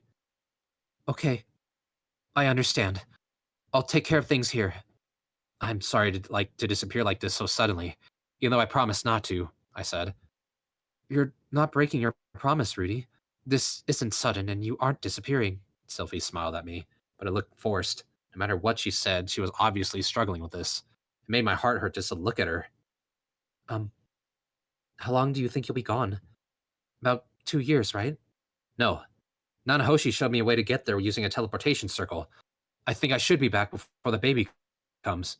I'd already made the decision to tell her about the teleportation thing. But I couldn't trust Sylphie to keep a secret. I couldn't trust anyone. Huh? You're going to teleport there? Is that safe? She was obviously startled. The anxiety was visible on her face once again. Made sense she'd be worried, of course. Both of us had lost a great deal because of the displacement incident. I can't say for sure just yet, I said. But Nanahoshi seems to have used those circles personally in the past, so I think it's going to be all right. Okay. Sylphie still looked worried, so I pulled her close to me and whispered the next part into her ear. Don't worry. I'll be back. No matter what. Right. Sorry about this. That's okay. Turning my head, I spoke to one of my sisters who stood nearby. Aisha. Yes? Her expression was even more uncertain than Sylphie's at the moment. Can I leave things here to you? I think so. Mom taught me all about caring for pregnant women. If it gets to be too much for you, get help from anyone you can. Don't be shy and don't try to do everything by yourself. You're a talented kid, but you're still inexperienced. Turn to adults when you need advice. Right. Aisha nodded seriously. I did feel a bit nervous about this, but it would probably be all right. There was no perfect solution here. Norn? Yes, Rudius? If Sophie and Aisha get overwhelmed, try to step in to help them, please. Maybe just talk to them when they're feeling stressed. You know how hard it can be to face that sort of thing alone, right? Of course. And try to keep up with your studies while I'm gone, too. I'll do my best. Norn seemed to be very determined to play her role in this properly. Hopefully that wouldn't get her butting heads with Aisha or anything. Well then, what did that leave? Is there anything else I needed to say to them? Oh, right. Maybe we should decide on a name for the kid before I go. I was planning to make it back in time, but you never knew what might happen. It couldn't hurt to get this settled beforehand. What sort of name would be best? People tend to like cringe-inducingly cool names here, so if it was a girl, maybe Ciel or Scion. If it was a boy, maybe Nero or Wallachia. Nah, this wasn't a video game. Our names were Rudius and Sylphie, so we could sort of combine parts of them. Maybe something like Sirius if it was a boy, or Lucy for a girl. That was kind of cliche, though. Maybe I should just ask Paul for advice. After thinking all this over a few seconds, I finally noticed everyone was looking at me with strange expressions on their faces. But, Rudy, you want to name the baby? Why would you say something like that? Rudius. They seemed genuinely shocked. Aisha even had tears welling up in her eyes. Was the idea that odd? I didn't remember any rules about not naming kids before their birth. If you name a child before you leave on a journey, you'll never come back home. Sophie looked more anxious than ever before. Apparently, I tripped over a death flag unique to this world, one that I had no memory of. No, wait. I remembered now. Was this about that thing from the story of Perugius? One of Perugius's companions was an Emperor-tier fire mage named Feroz Star, known as the Fortunate Man. Feroz decided to name his unborn son before departing for the front lines, just in case he didn't make it back safely, choosing to pass the boy his own name in the battle, or choosing to pass the boy his own name. In the battle that followed, however, Feroz was defeated by the Demon King Reiner Kaizel, and he died thinking of the child he never lived to meet. His son, inheriting his famous father's legacy, went on to become a magnificent magician in his own right. That was how the tale went, at least. I'd also heard a version where the kid actually turned out to be a good-for-nothing nobody. At any rate, the story was so well known that everyone now thought naming an unborn child before setting off on a journey would bring terrible disaster. It wasn't like that decision had actually caused Feroza's death, of course, but people can be superstitious about these things. Okay then. You think we should wait until I get back? I don't know. Maybe. But I kind of want to have a say in this, you know? There's always the worst case scenario. Don't even talk about that, Rudy. Right. Sorry. Still, this was my firstborn child we were talking about. Didn't feel completely real yet, but I want to at least participate in choosing a name. Aisha cleared her throat meaningfully. She could probably come up with some sort of proposal. How about this, brother dear? If the child is born before you make it back, we'll call them Rudius Jr. temporarily. Once you're back home, you'll pick a proper name. We can make the Rudius into his middle name, like the famous North god Kalman. Rudius Jr., huh? Well, it wasn't too unusual to give a child their parents' name in this world. And if we ended up going with Lucille or Lucy, it would turn into something like Lucy Rudius Greyrat. That didn't sound too bad to me. It did feel a little embarrassing, since I still associated names like that with wealthy aristocrats, but it seemed more common here. Wait a second, though. What if it was a girl and I'd never made it back? Would she be stuck with Rudius Jr. forever? What if she got picked on? What if she turned into a furious little monster who had to beat everyone senseless to defend her stupid name? I tried to convince myself that was unlikely. The world didn't need another mad dog. Well, whatever. Just another reason to make it back home safely. That sounds good to me, I guess. Sophie? Yes? I felt like I had to say more to her, but I couldn't find the right words. I had the feeling anything I could or I could say would come out sounding weirdly ominous. Come here. So instead, I just walked up to her and put my hands around her shoulders. Huh? After a moment of confusion, she closed her eyes, lifted her chin, and folded her hands in front of her chest. She was actually trembling a little. It wasn't exactly a first for us, but I wasn't sure we'd ever done this or done it this ceremoniously before. I glanced over at my sisters. Aisha was leaning forward eagerly. Norn had covered her face with her hands, but was peeking between her fingers anyway. I shot the both of them a quick wink. Norn instantly closed her hands over her eyes, but Aisha winked back happily. What a little rascal. Did she really want to see a kiss scene that badly? Well, it couldn't hurt to indulge her just this once.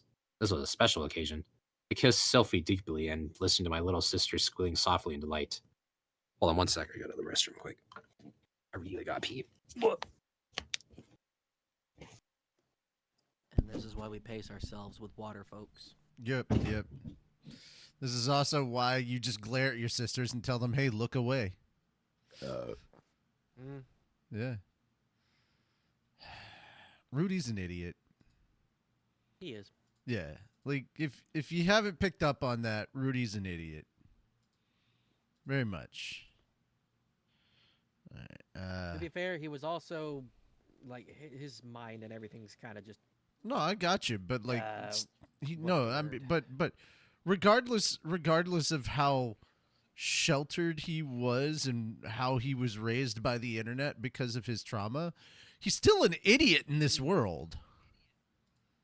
Fair. I'm not saying he has to be like those perfect, overpowered, overly smart isekai protagonists, but like, there's definitely some areas where you're like, Rudy, what the fuck? Like, it's not simply that it's common sense. It's like, this is shit you should know. All right. Sorry about the wait. Okay. And back good? to the shem. Yep. My bad. I'm gonna sip of water. I was holding iron for a long time. No. Chapter the 9. sip of water is how we got here. Yeah, that's true. That's how we ended up at the That is fair. bathroom. The sips of water. I did go before I came to the stream, so I That was keep probably- Body telling said you. otherwise. I keep telling you to go before. Yeah. no, I did. No, I'm good. I'm just making the joke. I will turn this car around. Kind of I didn't deal. need Turn to this thing go around, before mister. we went. Well, my friends and I have a very famous history of needing to go to the bathroom like right before we go to something, but like right at the last second. My friends get annoyed and it's like, well, that's Oh yeah, that. Mhm. that's That's my just how it mother. is. You're describing my mom. Yeah. yeah, that's how it Yeah. goes. That's how me. it Like be. right before I need to go on a big trip, it's like, oh, I gotta pee. I got everything else Literally- packed up, ready to go. Double literally checked my everything. mom- And I gotta go. I'm convinced my mom has a child's bladder. Yeah, very tiny. Yeah, just It small. never grew. Yeah. Anyway, not literally, but yeah, you know. yeah. P jokes aside. P jokes aside. Yeah, in chapter 9, To Beggarit. Alina Lisa and I revised our travel plans in a hurry. First of all, we'd purchase a horse and ride it together to the forest where the teleporter was hidden. We'd then warp ourselves over to the Beggarit continent. If Nanahoshi's memory was accurate, this would deposit us about a week's journey south of an oasis town called Bazaar. Unfortunately, we'd be traveling through an all but barren desert. Nanahoshi had gotten so exhausted that Orsted ended up having to carry her on his back. We'd have to show up well prepared. I had my magic, so we wouldn't be lacking for ice cold water at any time. That alone would make things significantly simpler. We didn't have a map to the town of Bazaar, but Alina Elise had confidence in her ability to navigate unfamiliar terrain. She claimed that elves could travel through even the densest of forests without ever losing their way. I felt the need to mention that a desert wasn't very much like a forest, but that just earned me an angry lecture about her many years of experience as an adventurer. Given how confident she seemed, I had to assume we'd be okay. Once we made it to Bazaar, we could hire a guide to our final destination. Our plan was roughly a month to the north, and that was a lengthy journey. Elena Lease could keep us moving in the right direction, but it would be much faster to find a local who knew the easiest route. Once again, After another moment of just Rudy being stupid. He's like, "Well, you know, the desert's not the forest." I'm like, "You don't say." You wait a minute. yeah, Hasn't she been alive for centuries? Hasn't she been adventuring for centuries? No yeah, way. No I way. mean, She's never been through Shut the fuck up, Rudius. Stick with yeah, no, experience here. It's like, bro, yeah, you don't have to she's backtalk. know what she's doing. Don't you backsass grandma. Yeah, she was there when the laws were written, dude. Yeah, yeah. Do not speak So the don't worry ancient about it. words. She to was me. there I before you were when they born in your first life.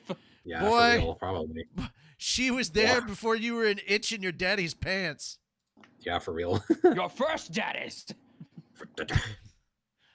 All right. Anyway, Not even your reincarnated one. yeah. After arriving in Rapan, we'd rescued my mother as quickly as possible, then returned home by the same route. It would mean telling more people about the teleportation circles, but we didn't have much choice.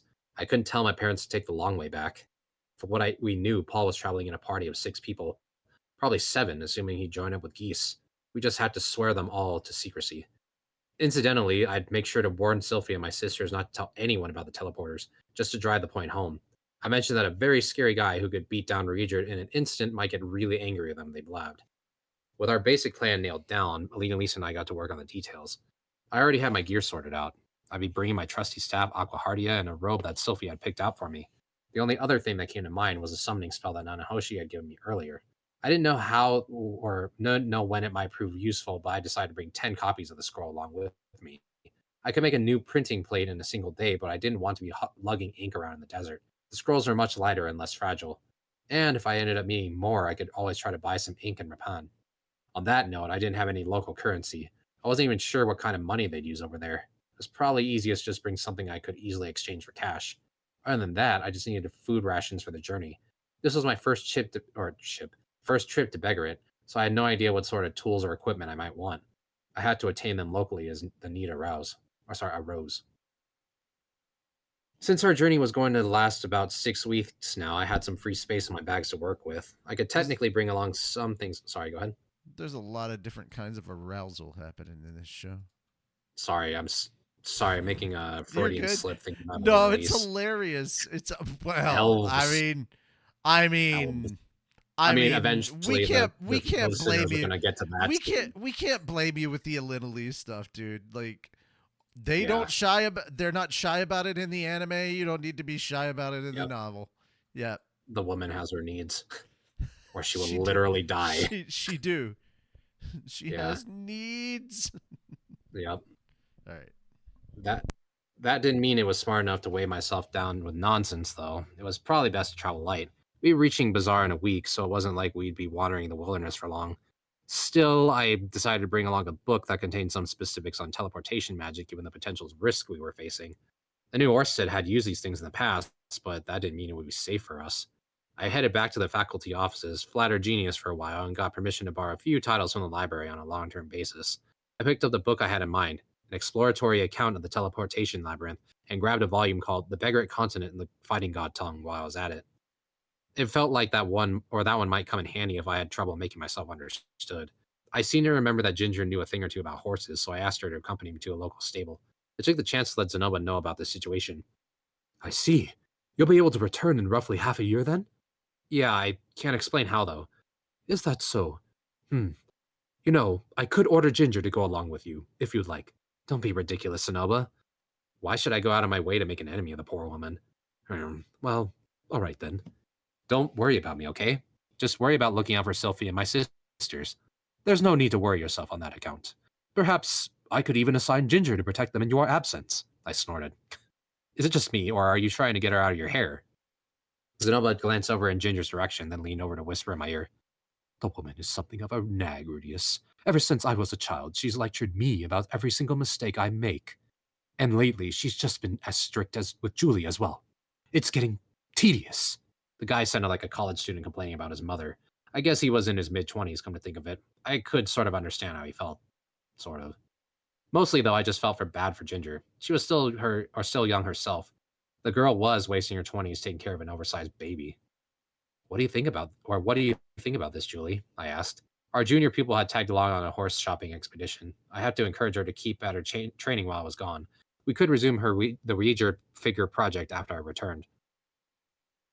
Miss Ginger just points out Master Zenoba's bad habits. Well, there we go. Better shape up, Zenoba. You need to set a good example for her.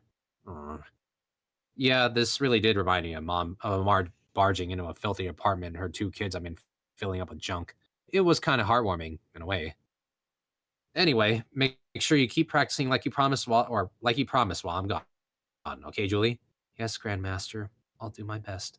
Julie wasn't stumbling over her words much at all lately. We had Ginger to thank for that as well.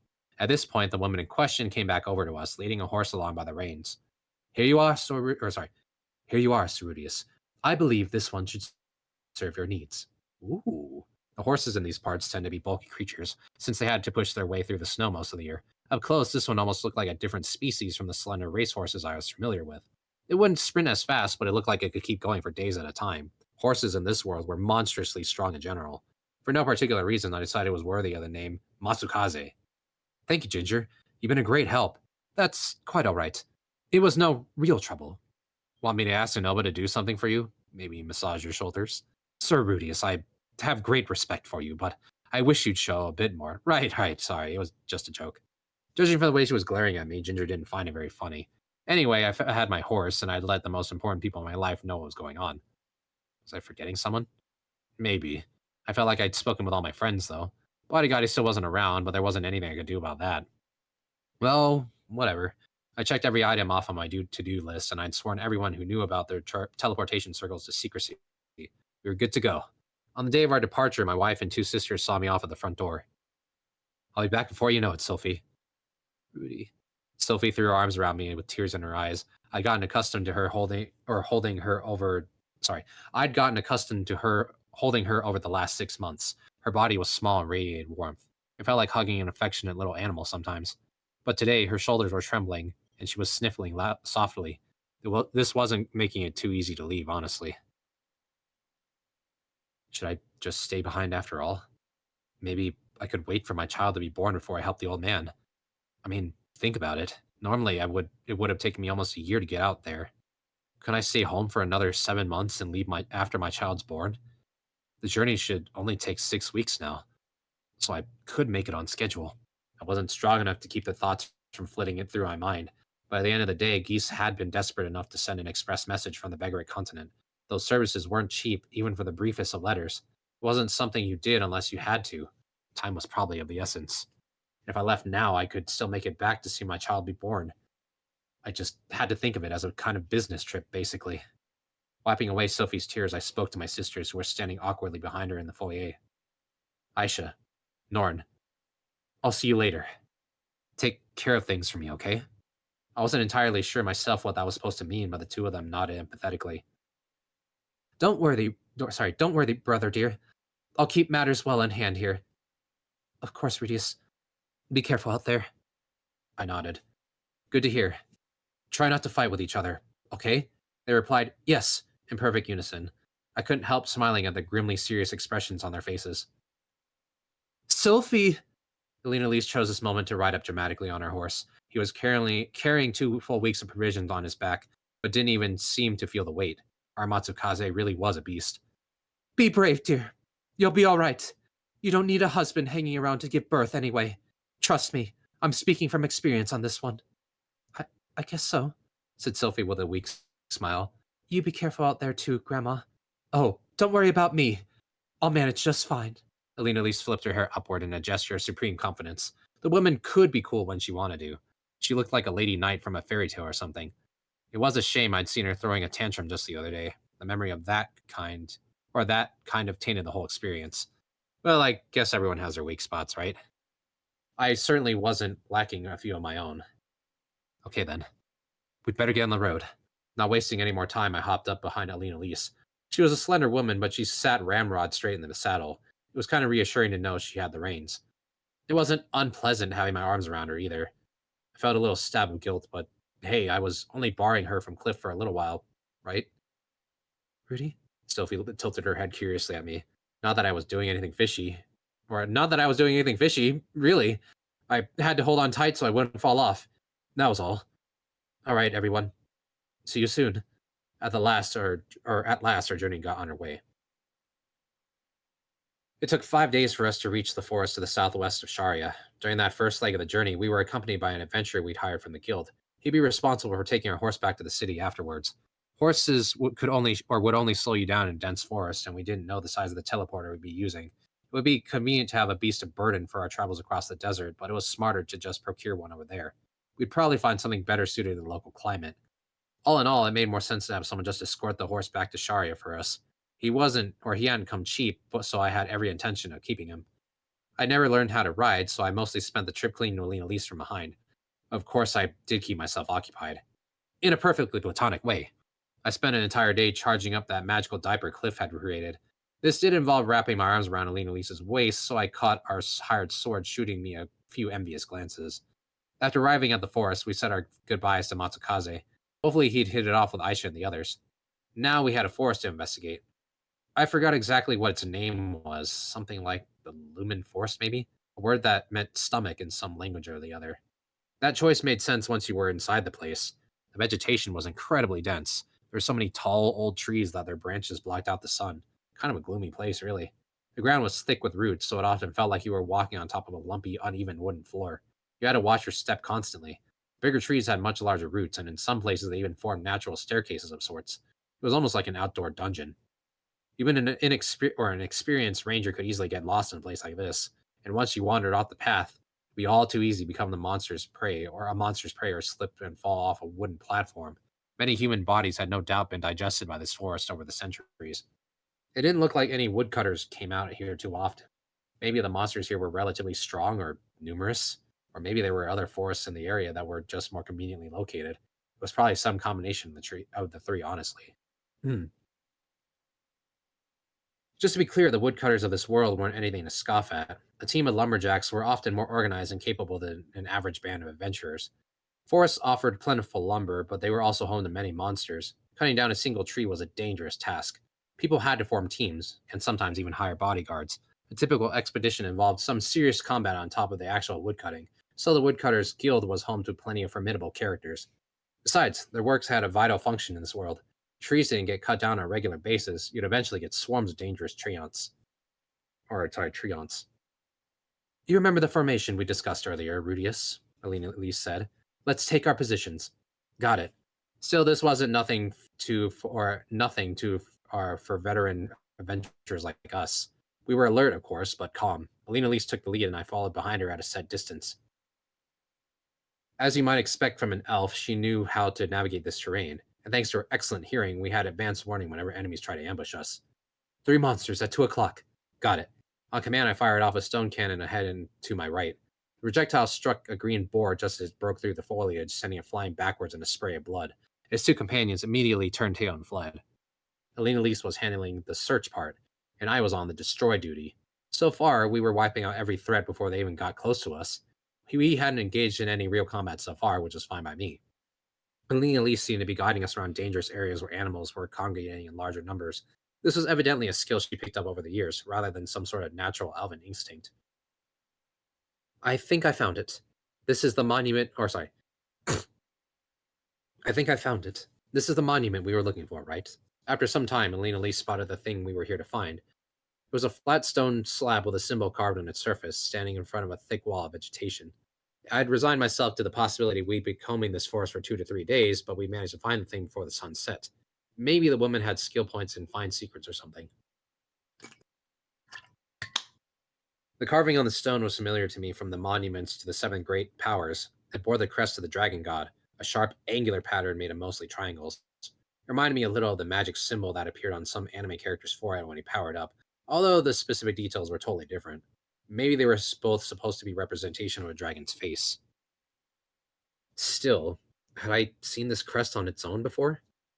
Oh, right. It looked a lot like the symbol on those papers I'd found in the basement of my house. There were some subtle differences, but they were definitely similar. Maybe the man who created the killer robot had some connection to the dragon god?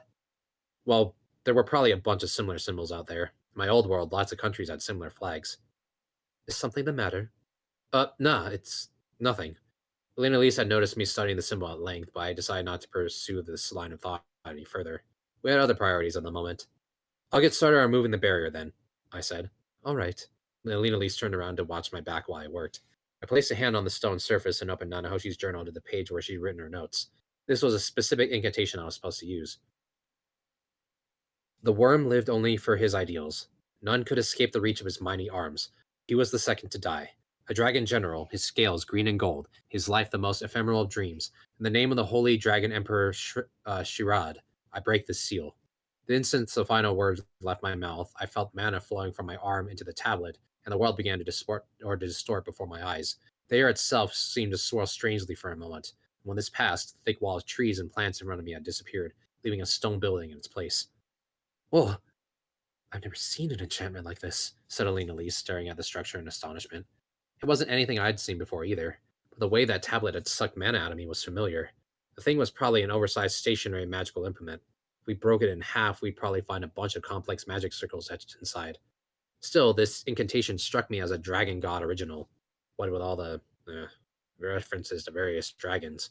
The holy dragon emperor Shirad guy was one of the 5 dragon generals from the old stories, right?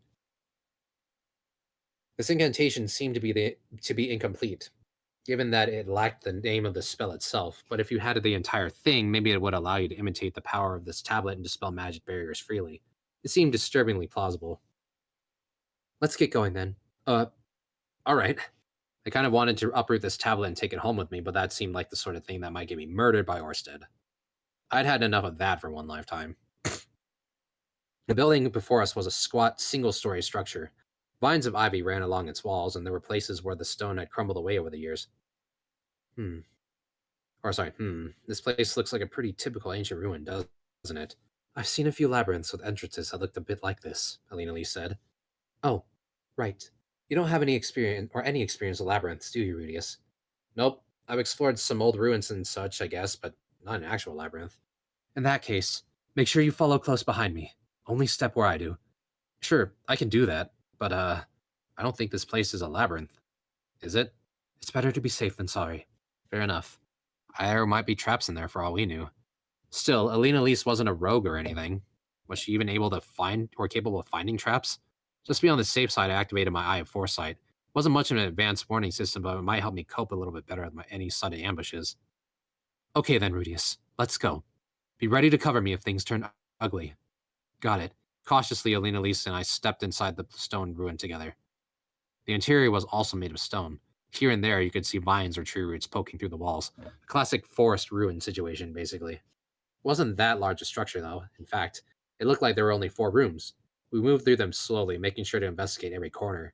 The 2 rooms nearest to the entrance were completely empty spaces about 7 square meters in size. The third had a small closet in one corner. When we opened the door, we found winter clothing in a man's size stored inside. These clearly hadn't been sitting here for decades. Somebody had changed their clothes here relatively recently. And by somebody, I mean Orsted.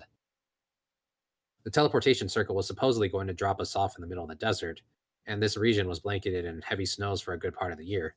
I do imagine it would be hard to buy appropriate clothing for that weather and beggar it, which is probably why he left these here for his next visit. If I had known we could leave things behind like this, I could have carried a little more luggage. There was no point crying over spilled milk, though. What's the matter? Is there some reason you're staring at these clothes?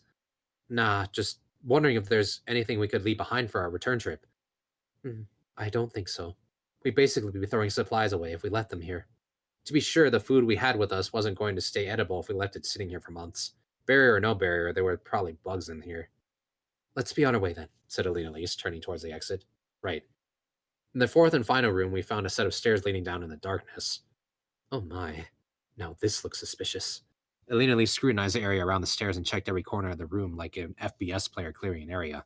I guess staircases were popular places to set traps. Okay then. I think we're all right. In the end, though, she didn't find anything. I wasn't too surprised. If somebody wanted to trap this place, they'd probably have a few, or put a few at the entrance, too. I'll head down first. Watch my back, Rudius. No Got it. traps. No traps at the end. So what you're saying is, in the end, it didn't even matter. Yeah. But we tried so hard. And Yeah, got so we got far. so far. And we came so far, man. Are you telling Yeah. me in the end it didn't even matter? No. Man. I mean, we I lost just it all all believe to it all. prove it all. But in the end, Yep. man. Didn't Yeah. even matter. Yeah. Man. Yeah. Fuck. Yeah. It's like this is Just a massive this is kind of crash sort out of moment. becoming our thing. This is kind of sort of becoming our thing. Like freaking how they have the little jokes, the musical jokes in Critical Role. This is like yeah, it's like oh man, I forget which song. I think it's a Nickelback song, or it could be Nickelback song. Everlast. Making my Everlast or- way. No, not making. Anytime any one of them said, "I'm going to make my way," yeah. Yeah, well, no, I know about the making my way downtown, but like, I don't think it's. This is how you remind me. There's another song. It's not just making my way, but like, yeah, I knew about that one because honestly, Travis hates that song. But Oh. yeah, dude, I forget what the other one was now. And that's gonna bug me for a while. Oh well. Please continue. It'll come back. Oh, excuse me. Elena Elise took the stairs down very slowly and carefully, made sure to follow exactly in her footsteps. Oddly, the ruins didn't get any darker as we descended.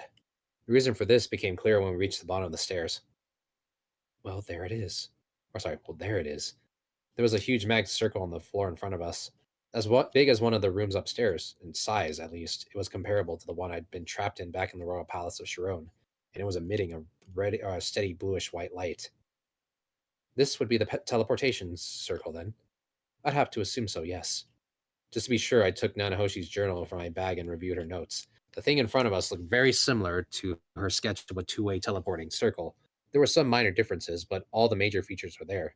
All we had to do was step into the thing, and we should theoretically find ourselves on the Bagrat continent. Alina Elise, however, seemed to be in no hurry to try it out. She was staring at the magic circle with a hesitant expression on her face. Something the matter, Alina Elise? I have some rather painful memories involving teleporting. That's all. Excuse me. Painful memories? Was she talking about some incident from her days as an adventurer? Oh, excuse me again. Yeah, well, you're not the only one. Ah, I suppose not. Alina Lee shook her head and looked at the magic circle again. This time, there was a grimly determined expression on her face. If this thing drops us in the middle of the ocean, I added helpfully, let's make sure Nanahoshi regrets it. All right, said Alina Lise. I'll hold her down while you jam it in. Could we go with something less sexual? Sexual? I didn't specify what you'd be jamming into where, dear. Sorry, go ahead. You good? Oh, I was just saying, oh my. Oh, I didn't hear that. No, I Oh don't remember this in the my. anime. Ah! Sexual. I didn't specify what you'd be jamming into where, dear. You could always just stick a finger in her nose or something. You've got a rather dirty mind. Sticking your finger into a girl's nose still sounds kind of sexual to me, actually. Does it really? I'll have to see if Cliff wants to try it later. Don't blame me if he takes you up on that. Smiling, Alina Elise took me by the hand. Her grip was strong despite her slender fingers. This was the hand of an adventurer. It was also a little warm and sweaty, and it made my heart start to beat a little faster. Of course, I had Sylphie, and Alina Elise had Cliff. If something happened between us, we'd both be committing adultery. And it wasn't like we had feelings for each other in that sense, anyway. I hope you're not misunderstanding, Rudius. It's important for us to be in physical contact when we teleport. If we want to make sure it keeps us, or if we want to make sure it keeps us together. Oh, right, yeah. Sorry about that. Whoops, that's kind of cringeworthy. I wasn't a virgin anymore, so I had no excuse to keep making these kinds of mistakes. There I go again, seducing my granddaughter's husband without even trying to. Helena Lee sighed. It's simply criminal to be this beautiful, I suppose. Yeah, better atone for your misdeeds by filing for a divorce. Hey, come on, now you're just being rude. That was better. We turned the awkwardness into a joke and diffused the sexual tension. Helena at least really knew how to handle these sort of situations. Okay then, shall we go? Let's do it.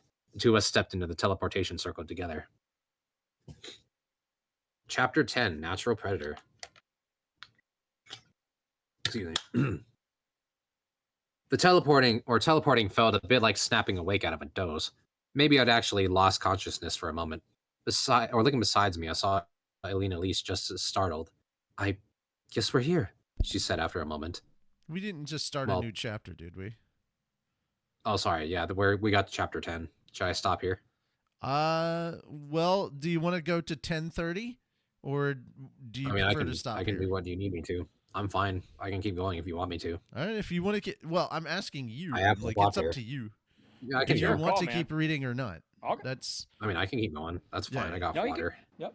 Yeah. He's golden. So you want me to complete the chapter, right? And then if stop you want, at chapter yeah. 11? If you want, yeah, Okay. yeah. Yeah, I can do it. Teleporting felt a bit like snapping awake out of a doze. Maybe I actually lost consciousness for a moment. Looking besides me, I saw Alina Lise was just as startled. I guess we're here, she said after a moment. Well, maybe. We were still standing in a stone ruin just as we had been before, and the chamber didn't look particularly different at first glance. After a few seconds, though, I started to notice small piles of sand in the corners and a lack of vines on the walls. The stone was tinged a slightly browner color, too. We've been teleported somewhere, all right. I stepped gingerly out of the magic circle. My body seemed to be functioning normally. I had my belongings, too. And I hadn't swapped minds with Lily and Lisa or anything. Once we stepped completely out of the teleporter, it began to emit that bluish-white light again. Apparently it was ready and waiting to return us to the other side. That was convenient and all, but I didn't see any magic crystals powering this thing. How exactly was it getting the mana it needed? Maybe it had a power source buried under the floor? What if it was somehow absorbing mana from the air around it? If there was a way to do that, I really wanted to know it. Oh, wait. We should check to make sure we can get back to the other side, right? That seems prudent, yes. This was supposedly a two-way teleporter, but we had no way of knowing it worked properly or had any limitations. If we taken a one-way trip out here, we need to hoof it back home the hard way. This would put an end to my plan to make it back before Sylvie gave birth. I guess I'll... No. Oh, sorry. No. I'll go. If I'm not back in a few minutes, you can go on without me, said Alina Lise, pushing me back gently. I don't fancy the idea of telling Paul that you disappeared because of a malfunctioning teleporter. Well, all right then. I'll leave it to you. It didn't matter that much either way at this point. I wasn't even sure we were on the right continent yet, for one thing. Okay, sit tight. Helena Lise hopped back into the magic circle and abruptly disappeared. I thought I caught a brief glimpse of her being sucked down into the floor. This was my first time actually seeing someone get teleported, come to think of it. Did these things move you through the ground somehow? For the moment, there wasn't much to do but wait. I trusted Nanahoshi's memory, and for what she said, you didn't need some magic incantation or special technique to use these things properly. There was a chance Orsted had used some sort of magical implement. We'd made out here easily enough. I wanted to think the return trip would be just as smooth. 5 minutes passed, then 10, then 15. She'd sure taken her time. Just as I was beginning to get concerned, Alina Lise finally showed up again. It was like watching the teleporter happen in reverse. She popped up out of the floor in a fraction of a second.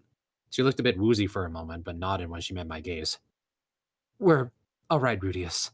It works just fine. Really? I was starting to get worried. It took longer than I expected. What?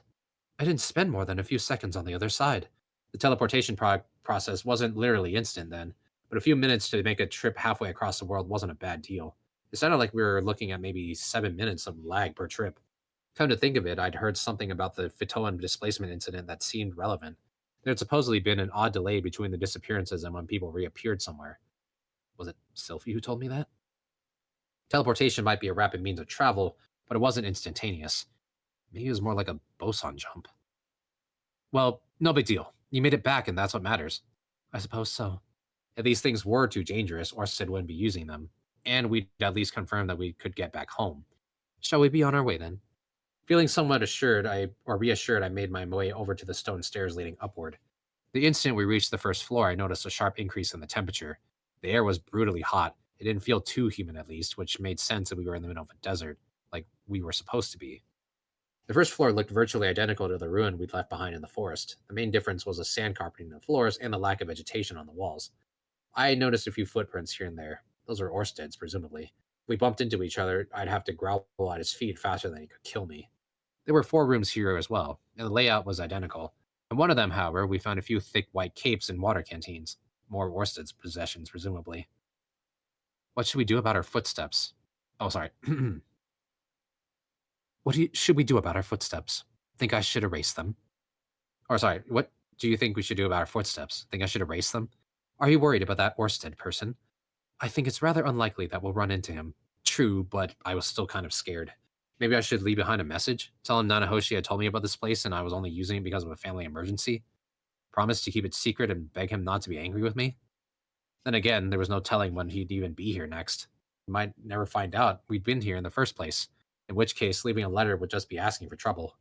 After a few moments, I decided not to bother. We took some time to look through the ruin just in case, but there wasn't anything else of note. Orsted wasn't lurking on the premises either, of course. After exploring the ruin thoroughly, we set foot outside for the first time. It was hot out there. Very hot. The word hot was kind of inadequate, to be honest. The wind actually hurt my face. All I saw in front of me was a sea of rolling sand dunes. It looked like one of the pictures I'd seen in the Sahara back in my previous life. The sun was already starting to set. Wasn't it better to travel at night in the desert, though? Wait, no.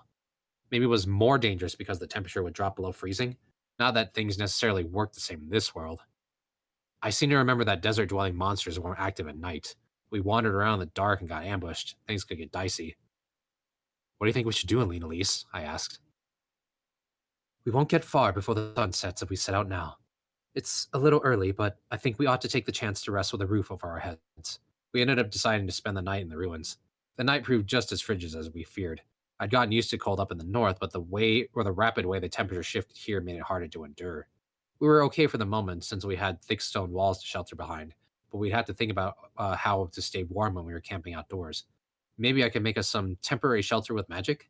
Earth Fortress was a nice spell for that, but you had to keep feeding it mana or it would crumble.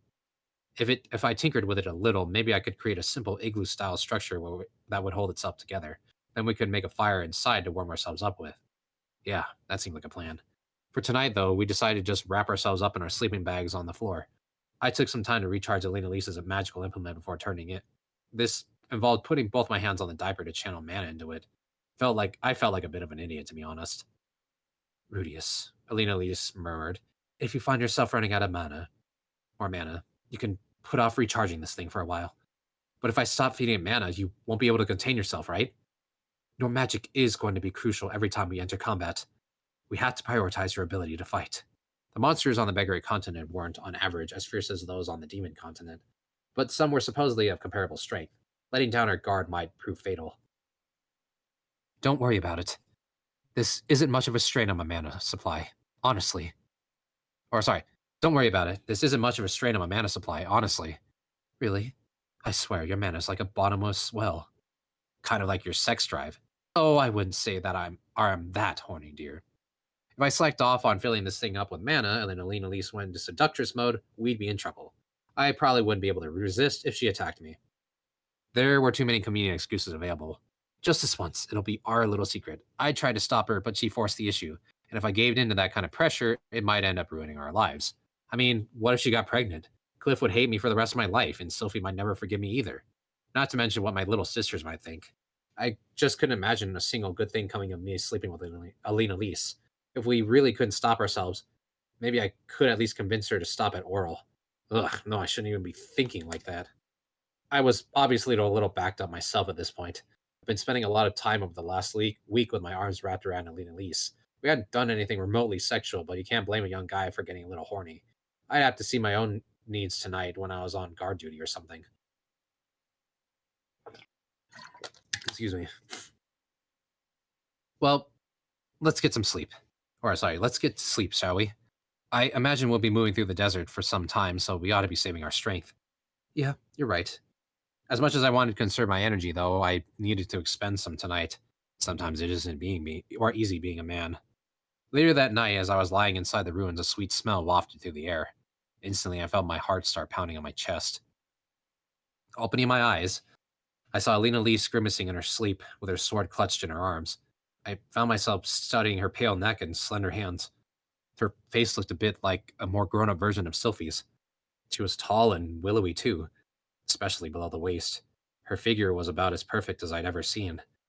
And wasn't she supposedly really, really good in the sack, too? All of a sudden, my log had grown into a towering oak. My thoughts were clouded with desire. Alina Lee wriggled around in her sleep. Her blanket slipped off, and I got a good look at her thighs and tight leather shorts. The woman had a nice butt. I wanted to give it a squeeze. Without consciously meaning to, I reached out. I wanted to touch her very, very badly. My fingers reached her thighs. They really were amazingly slender. Alina Lee let out a little sound and parted her legs slightly. Was she trying to seduce me or what? It felt increasingly impossible for me to stop myself. Why did it matter anyway? We could make it a one-time thing. She wasn't going to refuse me. She'd keep it to herself. It wouldn't be a problem. Cliff. And then she murmured that name in her sleep, and I came to my senses. Turning around, I crawled out of the room in all fours and fled outside the building entirely. I thought I was still okay for now, but I'd obviously been neglecting my body's needs for way too long. I'd nearly gotten carried away by a momentary surge of lust. It was past time for me to blow off some steam, if you know what I mean. Excuse me. Sitting down on top of a nearby sand dune, I started to lower my pants, and then I heard a noise. I wasn't alone out here. Huh? Had Alina Elise follow me outside? Uh-oh. Looking around me, I spotted a very sexy woman standing not too far away. It was freezing cold out here, but she was dressed up like a dancing girl. Her clothes were skimpy enough that they'd probably be transparent in the light of day. She had short, curly hair, probably black in color. It was hard to make out her skin tone in the darkness, but her body shone palely against the inky sky. More importantly, she had a nice body. Curves in all the right places, you know? She made Alina Elise look like a plank of wood. The woman put a finger to her mouth and licked it seductively. I found myself staring, transfixed at her lips. Slowly, patiently, she walked over to me, and then she crouched down, slowly spreading her legs apart. The sweet smell I'd caught a whiff of earlier flooded into the air, far more powerful than before. It hit me like a tidal wave. I swallowed loudly. There was something warm running down my chin. When I touched my face, I noticed I had a nosebleed. The woman reached out her hand invitingly towards me. I accepted it and let her draw me forward onto Rudius! In that rude instant, there was a shout from inside the ruins. The woman jumped backwards. A split second later, Alina Elise slashed her sword through the air where she'd been. Before I could react, Alina Elise had positioned herself between me and my seductress. Get a hold of yourself, stupid! She cried. Huh?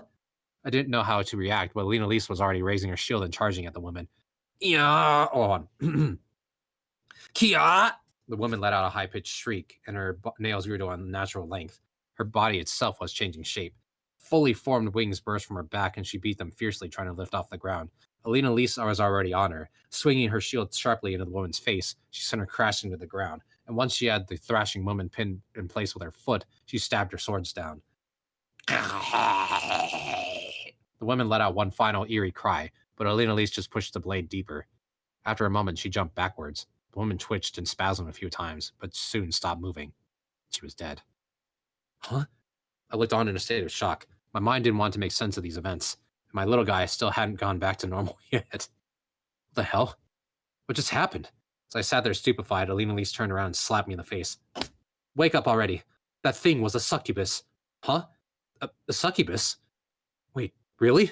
That dead thing lying on the ground had looked like a normal woman to me, albeit one with giant bat wings and weirdly long claws. Oh. Now that I look more closely, her skin was actually bright blue, and her face wasn't quite human either. She did have a really nice body, though. Before she died, at least. Maybe I could still cop a feel. Yes, this is the first one I've ever seen, but I'm positive, Lena Lee said. I guess that foul stench they emit wasn't just an urban legend. What foul stench? It struck me as a nice fragrance, actually. Kind of arousing, but anyway.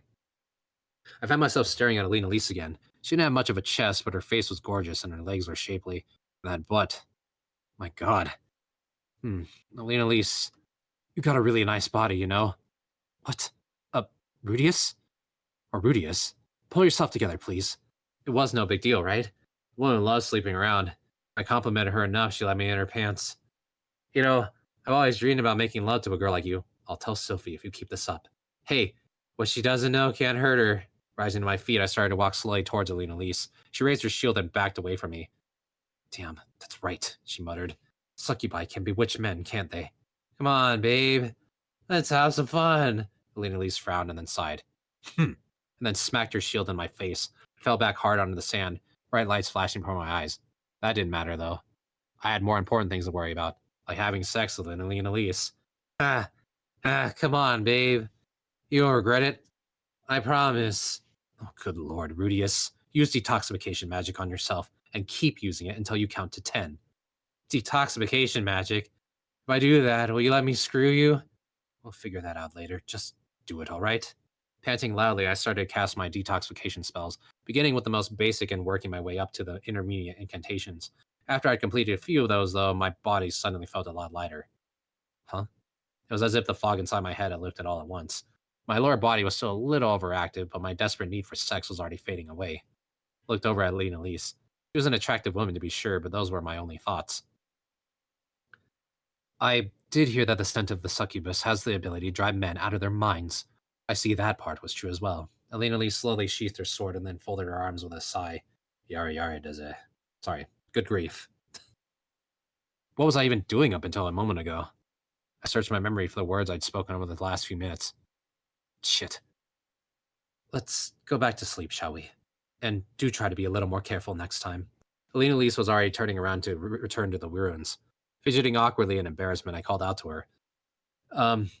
Miss Elena Lise, I'm very sorry about all that.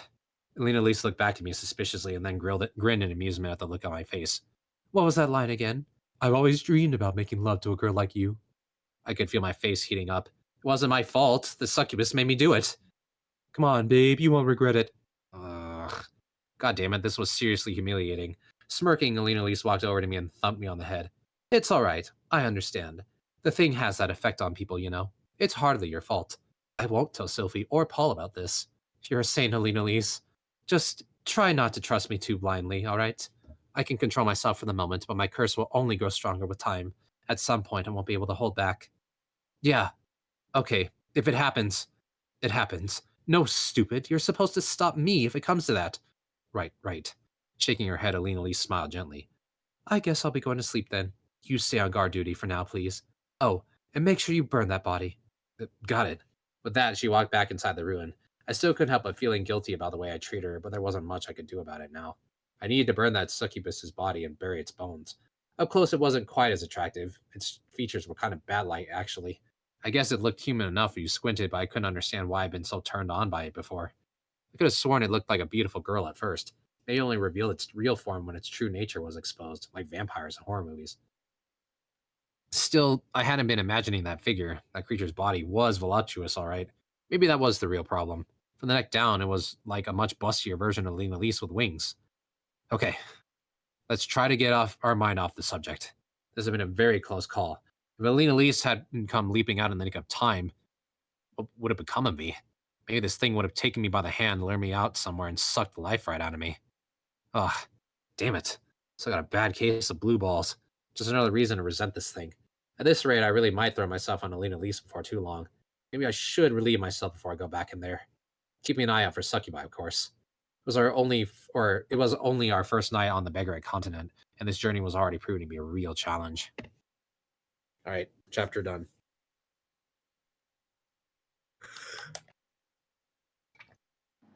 Now that wasn't that long. Nope. Excuse me. Yeah. Succubuses. Succubus. Anyway. Succubutts. All right, are we calling it All there? right. Heyo. I think so. You said I wanted to complete the chapter, right? Yeah, but there's still 20 minutes left if you wanted to keep going. If not, then let me see how let's long this call one it- is. Yeah, that was a short chapter. in all fairness. Okay, no, this one's pretty long, so Okay, cool. Gotcha. yeah. All right, so I think we can raid them. How many viewers do we have at present? At least one. I think. Dear Lord. What? Okay, so they're away right now. I was gonna raid Project Melody. Oh, okay, I was gonna say. I thought there was like a sudden spike in people, and I was like, oh shit. No, Dear Lord, we had just been raided ourselves. How I don't ironic. know. I don't know if we have. That would be kind of awesome. Yeah, but but yeah, I yeah, don't it's all know probably if like I don't want to raid a streamer when they're not there. Yeah. But Surprise! also, I wanted to come in and say hi and be like, "Is this the?" I was Krusty Krab. told this is the location of the stimulation simulation. Yeah, there you go. Is this There Krusty you go. Krab? Is this the Krusty Krab? No. No, No. this is Patrick. No, Yeah. this is Patrick. Mm. All right. Oh, excuse me. Yeah, I guess this is like the BRB screen. Yeah. It's very Looks like it. tentacly. It's very tentacly. Tentacly. She's busy dealing with the octopus real quick. Tentacles. Well, that's why His- she's gone. Oh, Dad. His name is Tentacles, yeah. Tentacles. Yeah, his name is Tentacles. Elise and Tentacles has called her away. They'll be right back. Yeah. I think she was talking about working on the game earlier, but the thing is, I don't know if we could. I don't know if we could raid her because I don't know if we have like if there's like it requires either like you have to have a certain number of people to raid someone or. But I know Who else is that considering everything that went down, you know, showing some support is Mhm. important. Oh yeah, God yeah. And also like she doesn't stream on Twitch often, so this is kind of Oh. yeah. Mm. Does she normally Twitch or stream on like YouTube or something? Hmm. No, she doesn't stream on YouTube. Okay. She streams on Fansly, Mm, aka Blue okay. Twitch. Mm. She streams on Blue Twitch, and that's all I can say because Twitch does not like you saying other places. Yeah. Yeah. Oh. I actually had to do that the other day with another streamer friend of mine. Like I call it Mhm. Blue Twitch, and they were like, is weird "What they the say hell is that. Blue Twitch?" I'm like, "Oh boy, here we go." Well, Just type it. Just type it. that's good to know. Yeah, that's pretty much what I Actually did not did. I know just that. typed the word out. It's like it was in chat, luckily. It's So bad. But yeah, the science team is there and everything. science. Let's quickly highest let's quality POC of the stream. let's talk about and wrap up the let's talk about and wrap up the freaking story stuff that we covered so far. Yeah, I mean it's pretty much note for note from the season Yeah. 2, from what I understand. Mhm. It very much is kind of in line with everything. Yeah, it's pretty. I don't know. I don't see anything that's like completely different from the anime. Well, actually, it's the other way around. This is one of those few shows that the anime is pretty spot on with the light novel. Yeah, that's Like, nice. there's The only not a thing lot that of I- difference, which is great. Yeah. Oh, Did they The only actually thing I cover didn't everyone? It's been a catch bit was, since I've seen like- season I think 2. it was, like, Did he has- actually check in with everyone? yeah, I they could've sworn pretty there was much something did. I forgot. Okay, just making Alright. sure. I think I'm there was like gonna one go scene ahead. that I remember. I don't remember if we read it. I might have been away when we read it, but I'm What? not sure. I think it's only like one. Otherwise, the one where they're talking in the bath. No, that's in there. Yeah. That was in there. Okay, Yeah. maybe I Yeah. did step away, so because dinner, so Yeah. I might have missed it. Yeah, we had that moment. Yes. All right. That being Okay. said, though, Yes. she is back, so we're gonna try and raid Mel if we can. If we can't, Yes. then I've got somebody else that I have in mind that we can raid. But let's try Cool. that. Melody. Well, Remember thank to you all tell for Mel. coming. Remember to tell Melly Belly to have a good dog. Yeah, yeah. And say hi to the science team for all of us. We need to say hi to the science team. Hello, science team. Hello, Mel. Oh, someone else just rated too. So yeah, I think we probably count. Nice. Yeah. They rated with a party of 16. Nice. Yep. Yep. Cool beans. Alrighty. Well, guys, let Well, Mel know to thanks have a for good coming. dog, and let the Yep. science team know that we're around. Say hi to them. Take care and bye bye for now. Bye, everyone. Bye.